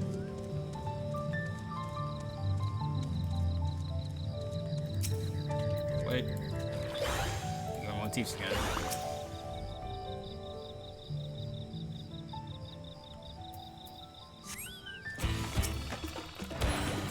We ocelots now, huh?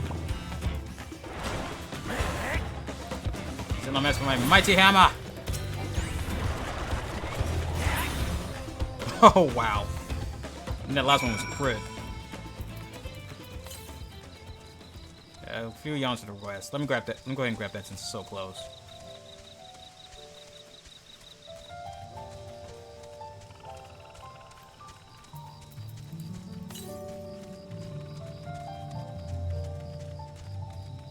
Should be right around here. There it is.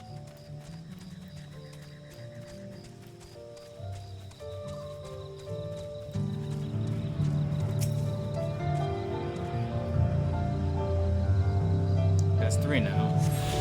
I think there's one more back down the other direction. Oh wait, there's another one a few yams to the east.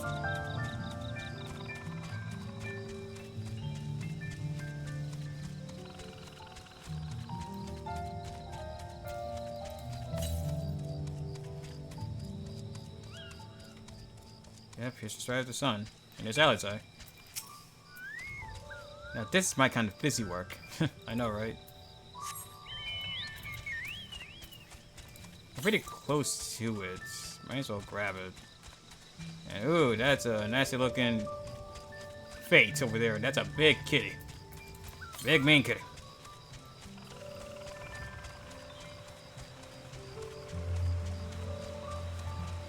More yams east. There it is. By the docks. Ah, made it.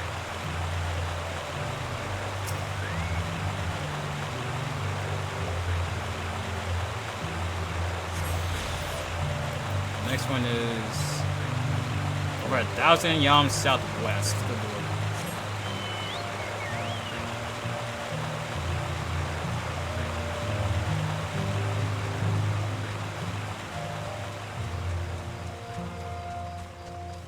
Let's go ahead and wait to this designated location.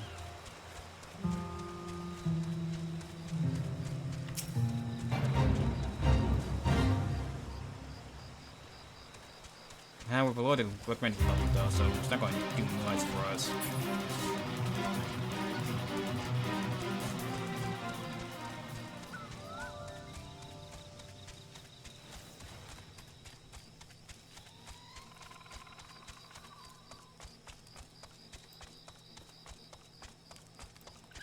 And we're here now.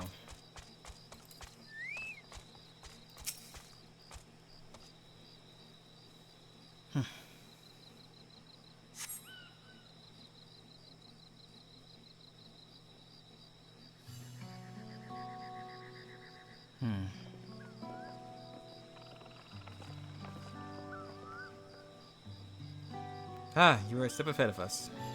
As always. This must be the likeness of Kizaihi.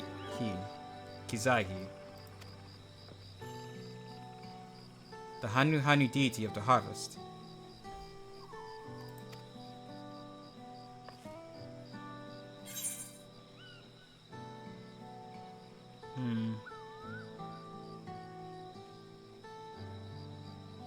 Even their sacred images are woven in reeds. It reminds me of something I saw in Academia Ender. I was half expecting a flying whale.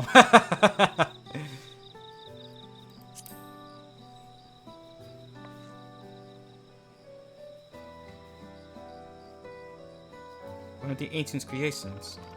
Yeah.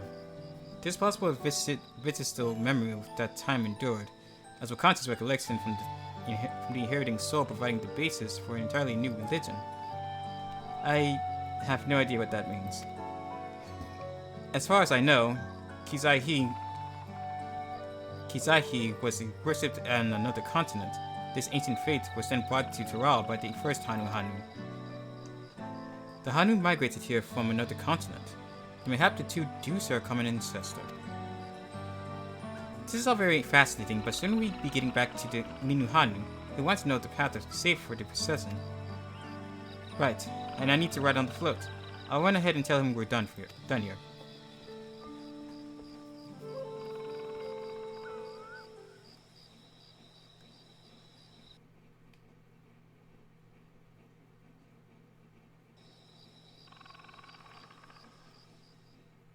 Meanwhile, in Okanu, uh-oh. That doesn't sound good.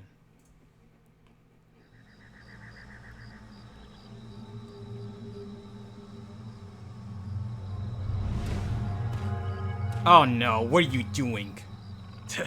Not sure we heard you right, old man. Why don't you say that again? What the hell are you doing now? As many times as you'd like. The third promise tasked me with repairing this float, and I'll not relinquish it to an uncultured brute like you. Much less one that can't even manage a simple greeting. Ha! We wanted to handle this in a civilized way, but we're more than willing to kill you. You civilized, please. We have a two-headed problem. Yes, please hurry. We're on our way. She's on her way back already? Yep. Stand back, Wukevu! I will protect the float!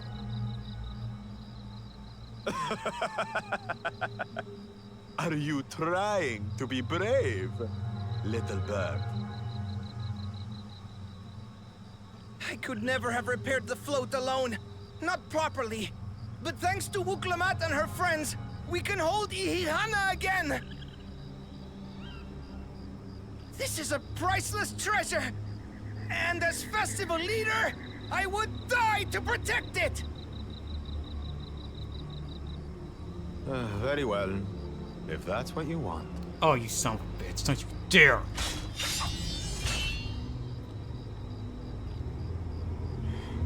Matt, where are you? There she is!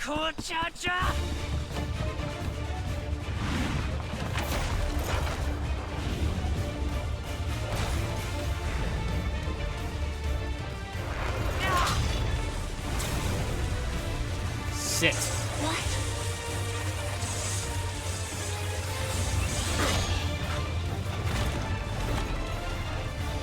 I put everything into that blow. Is he really that strong? Good. The better for you to understand the gulf between us. But you need more lessons. We'll carve them into your mangy hide until you cry and beg forgiveness.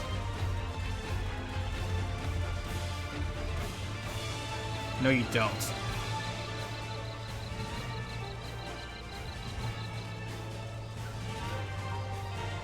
Your brilliant plan was to steal the float and take the credit.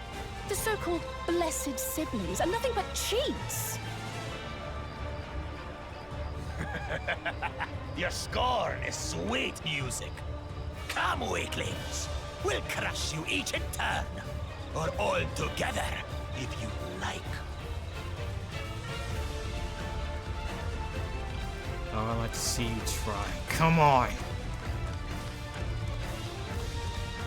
Calm yourselves, Chosen One.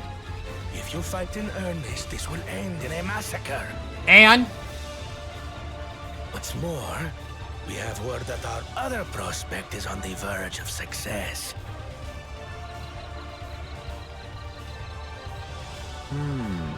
Then it would be foolish to expend effort sweating nuts.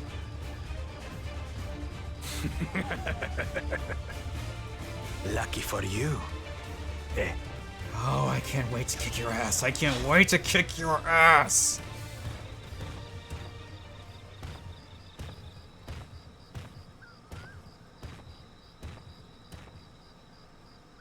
Ugh, two heads. I see Mamuk still clings to that loathsome hope.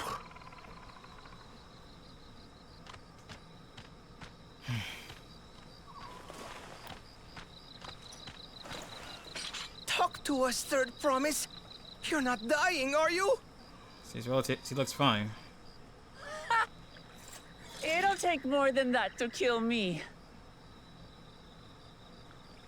So, are we having this festival or not? Watch her being bright spirits out of nowhere like that. Yes! Yes, we are!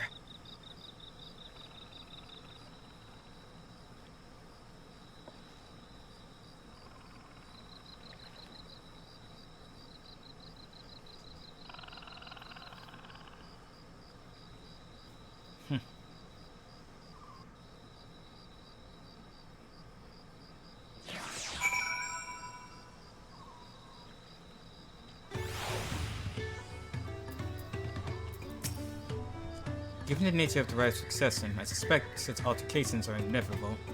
Most likely. I'm thankful we made it back before anyone was seriously injured. He waited for us to leave so he could steal the float. A coward and a thief. If I've learned one thing in my life, it's that poor manners often betray poor character. A tense encounter. I'm thankful I've no thought to share those link pearls. Right? I'm glad we kept afloat from out of Bakujaza's clutches, but gods, he pushed me aside like I was about to some gnat. Thank you for coming to our rescue.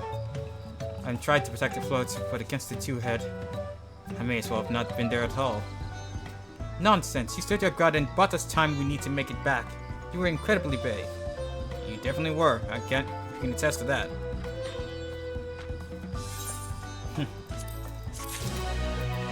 So close to level 91 already. Knowing the Hanu, Wukivu wishes to spread word that the festival will soon be held. With that exciting interlude over, you'll be pleased to know that my repairs are finished as well. Before we can commence the festival, however, it would be a courtesy to inform the villagers that Ihihana will be held after all. Go forth, but do not forget your greetings. At this stage, I should hope the reminder is unnecessary. Woohoo Kali. See? I remember. Looks like we'll have to do it too. Oh well. It's bound to happen. In the chat mode, say use your keyboard or the software keyboard to enter the phrase containing the words Woohoo Kali to greet the Okanu villagers. Alright then.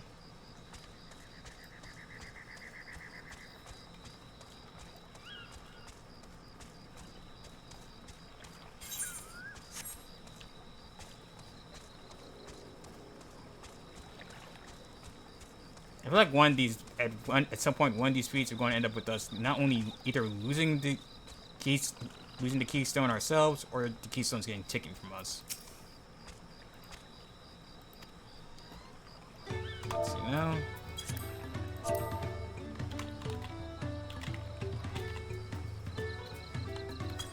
Oh, Kali.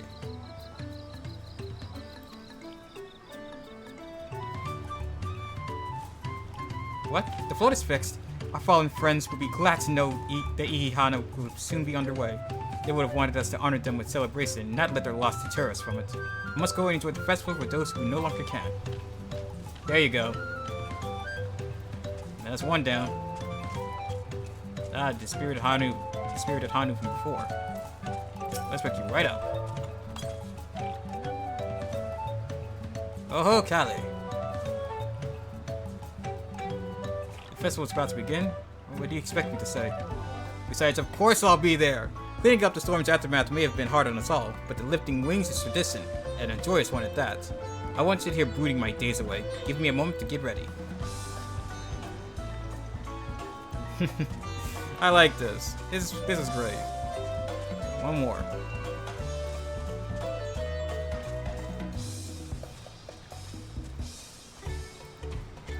Melancholy Hanu. Now without Ihihana, life feels empty. Don't say that. Oh ho, Kali. Thank you for letting me know. I would very much like to attend the festival, but the repairs should be finished as soon as possible.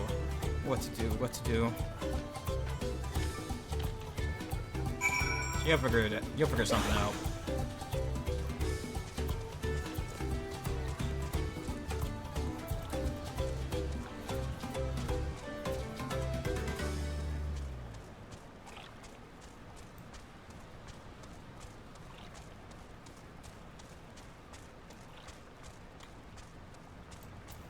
Alright, everyone's known. The Hanu were pleased to hear that the festival was going ahead, I imagine. Yes, sir. That as well. Once your friends return, the lifting of wings can begin at last.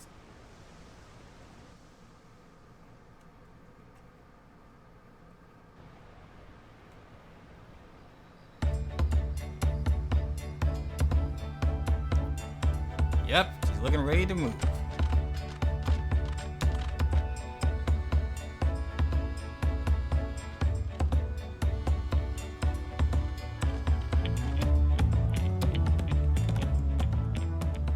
So few have come.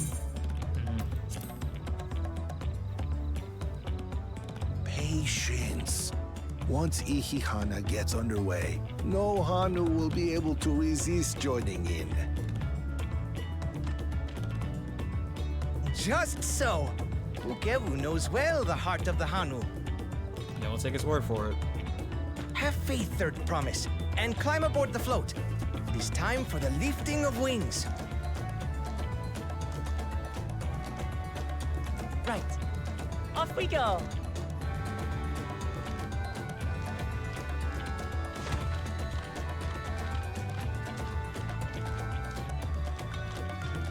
Ihihana is a prayer for bountiful harvest.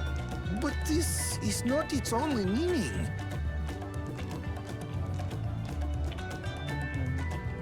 It is also an exchange of pledges between rider and bearers, a commitment to a long and fruitful friendship. Listen well, friends!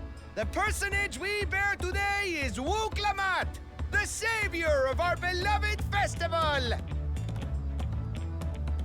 Let your shoulders burn, or your feathers fall out, but do not even think of dropping her!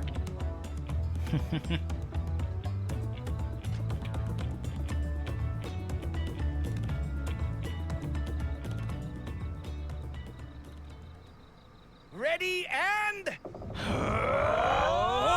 Up we go.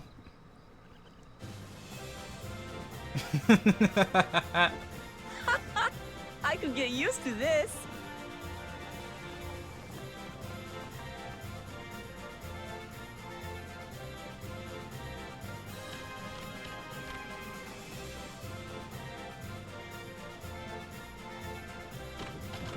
Will empty bellies stop you from joining in the fun? Come and help us carry the float!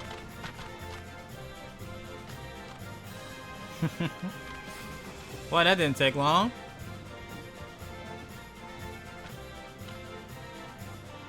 Well, well, well. To see the day that Dawn's promise would ride our boat again. We've not had the honor since you were here, Gulul Jaja.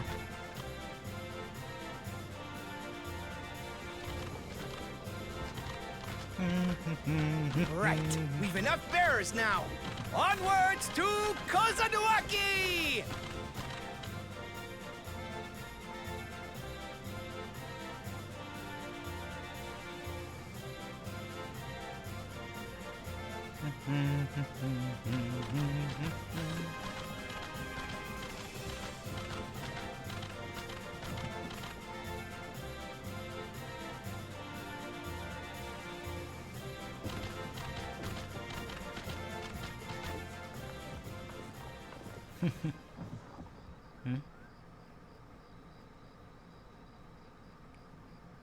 Huh?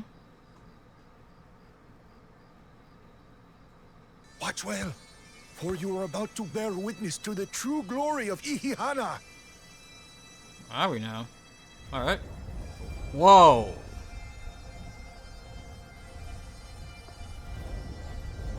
Oh, us too?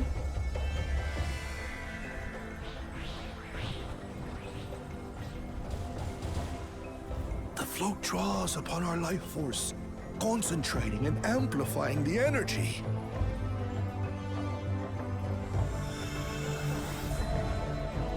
Keshaihi then receives that energy and expels it in a great burst, where it showers down upon the land to replenish its vital currents. Whoa.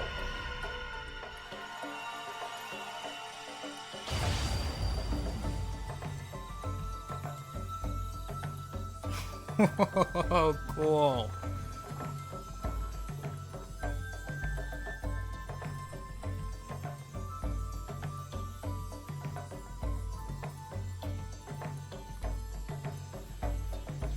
Thou give bounty to the land.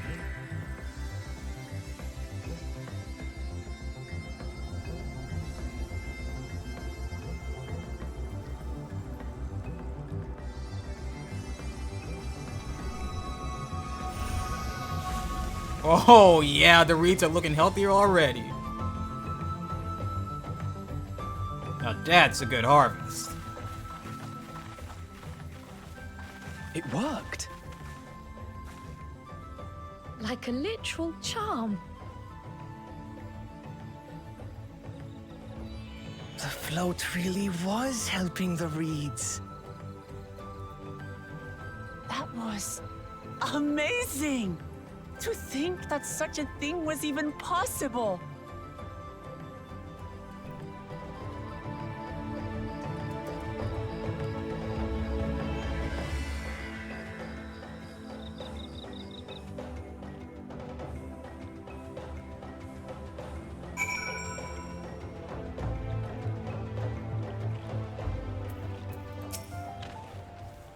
Should I have left the float behind like that?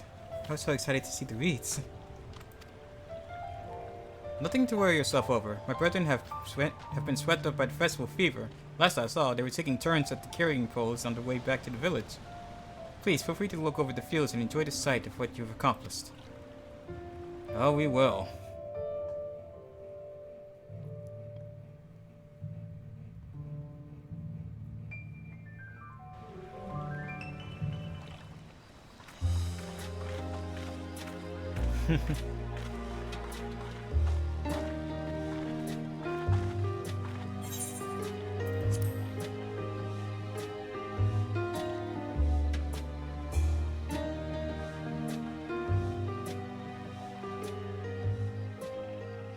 Some of them still look a bit sickly. A little bit, but I think that'll change soon enough. I imagine even the harvest magic has its limits. If the Hanu continue their festival tradition year after year, though, the entire field should eventually recover. Where does that leave us with the feet, then? Good question. You've got nothing to fear on that account. Oh. Our situation could never have resolved itself. The revival of even a single reed would have served to demonstrate your commitment to the task. That you recognize the nature of the float and found a near-perfect solution in Ihihana proves your dedication. What's more, I don't think I've seen the festival produce such impressive results since I was a mere chirper. We have been lax in maintaining the float, diluting its magic and reducing Ihihana to hollow theater.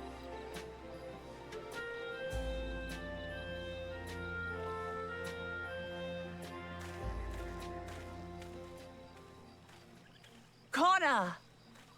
Hey, where have you been? I was delayed by an unpleasant encounter, but it seems I arrived at a good time. Indeed you have.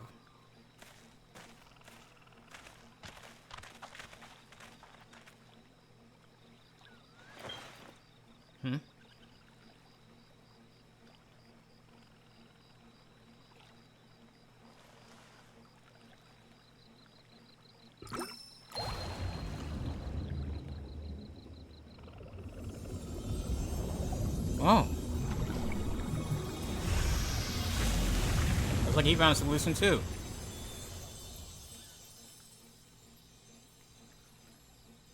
Oh, isn't that wonderful? What? You just pour in some mystery liquid and problem solved?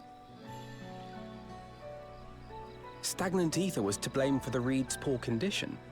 I assumed that was an alchemical concoction which enhances ethereal conductivity. It utilized the flowing water as an ethereal current, thereby promoting the transfer of life energies. Wow. Sounds simple when you say it out A loud. method I could not have devised without the education I received at the studium and the cooperation of my Archon allies.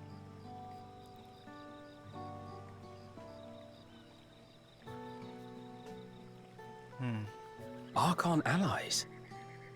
What does he mean by that? You see, Lamachi, this is why we need to embrace foreign knowledge and technology. Employed appropriately, they make light work of what would otherwise be arduous labor. There's no need to lug around heavy floats.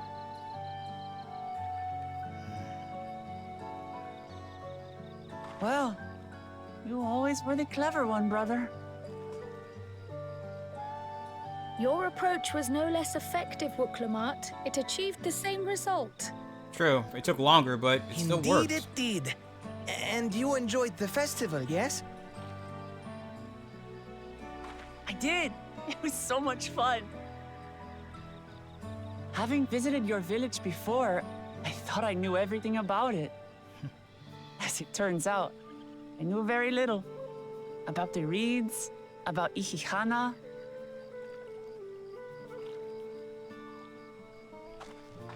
With all I've learned this time, I feel as though I've really come to know the Hanu. And I like you even more now than I did before.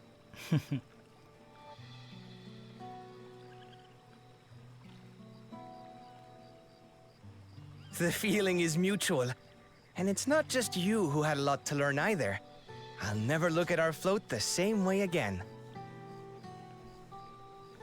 The two of you have exceeded expectations. Come forth and claim your stones. Yep, technically both of them passed, so they both earned a keystone.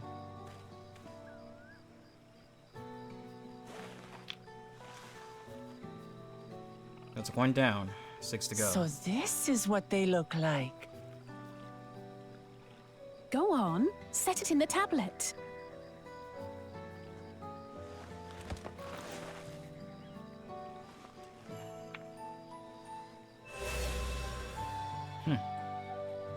A perfect fit. That leaves 6 more. And on to the next. Well, he's not one to waste time, is he? Not even a moment of celebration. That's Kona for you. The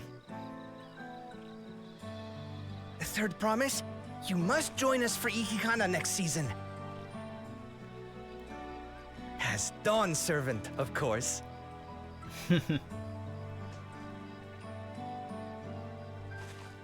Right. It's back to Tulihiola for now. Right. Thank you for having us. I look forward to seeing you all again.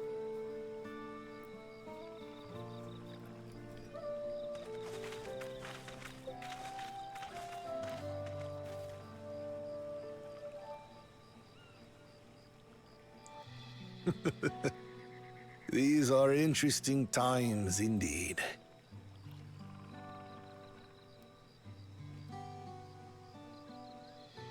I still an ether current here I need to get though. Can't return back yet. Oh, what this asshole do? The concoction was brewed by Kona himself. It's a test vial, but it should contain the same reagents.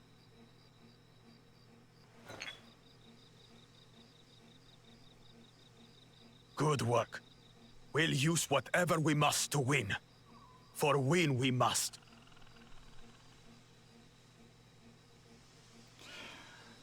I'm not even surprised this go down the path to doing cheap tricks and shit.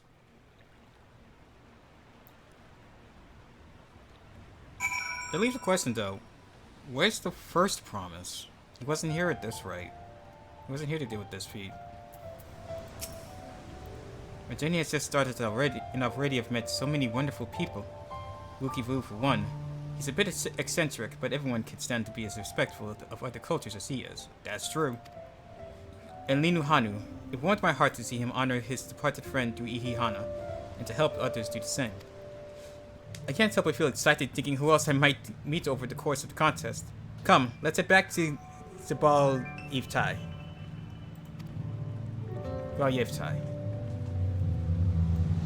In a moment. I still have that last ether current to get. I'm not leaving until I get it. Is that how far to the west? Oh, and we got these other quests that give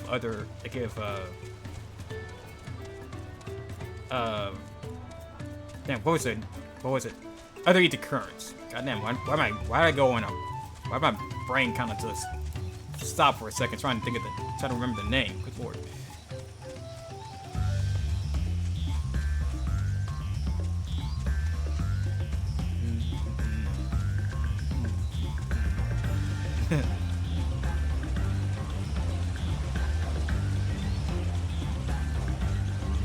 These little bridges over here.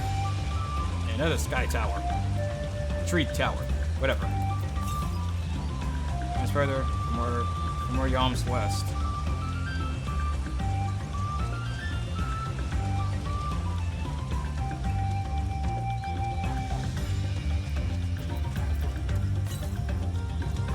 Northwest.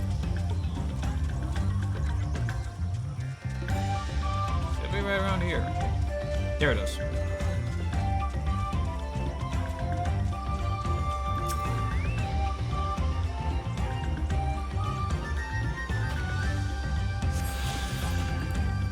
More. Another one, a few hundred Yalms south.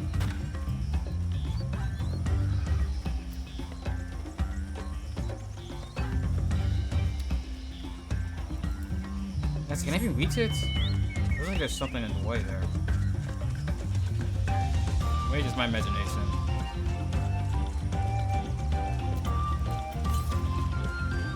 Southwest. What? Oh. Well, I can't swim to that.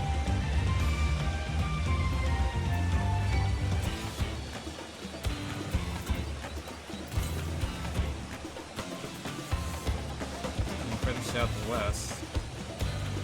Move out the way.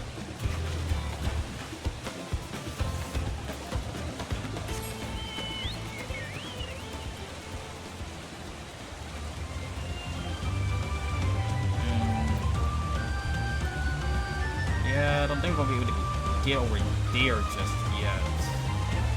I don't think so.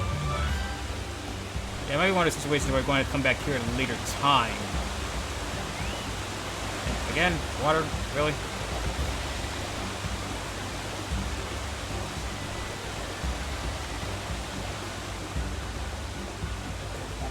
Yeah, we're probably going to come back here another time.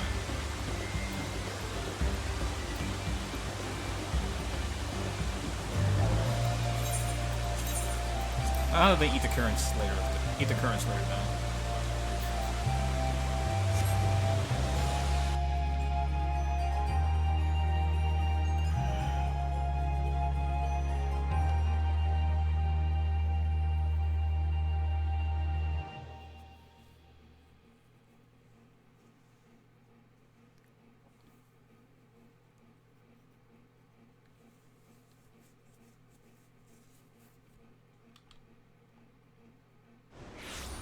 And we're back.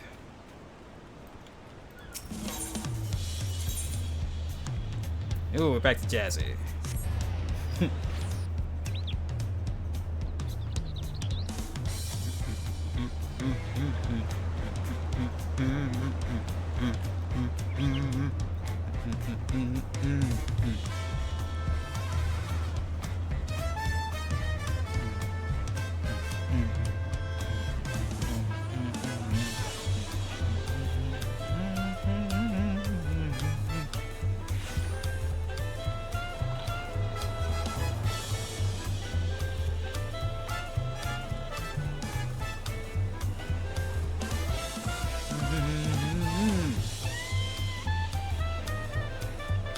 For the NPCs to load back in again.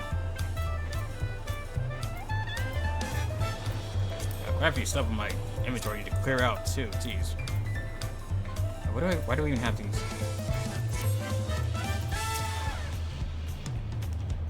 And just like that, we found an Elector and won our first keystone. I knew I was right to trust your instincts. Come on, let's keep things moving and march towards our Kupacha. Since it's so good, we will find an Elector there as well. Before we do anything, however, we should see what our opportunistic prelude has to say. Indeed. Finally, level 91. That took forever. And as much as I don't want to, I think I'm gonna have to stop for today.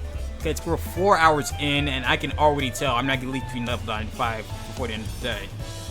And I can tell this next branch of the 2 trials is going to take even just as much time as the first. And I don't want to get too burnt out on this expansion too soon. So that's going to do it for today. Don't worry though, we're going to be continuing this on Wednesday at noon. And tomorrow, we're going to be starting Chapter 4 of Octopath Traveler, finally. It's supposed to be the final chapters for all the characters, and I'm excited to see how that ends. So, until then, I will see you all next time. Cybers, so stay safe and be well.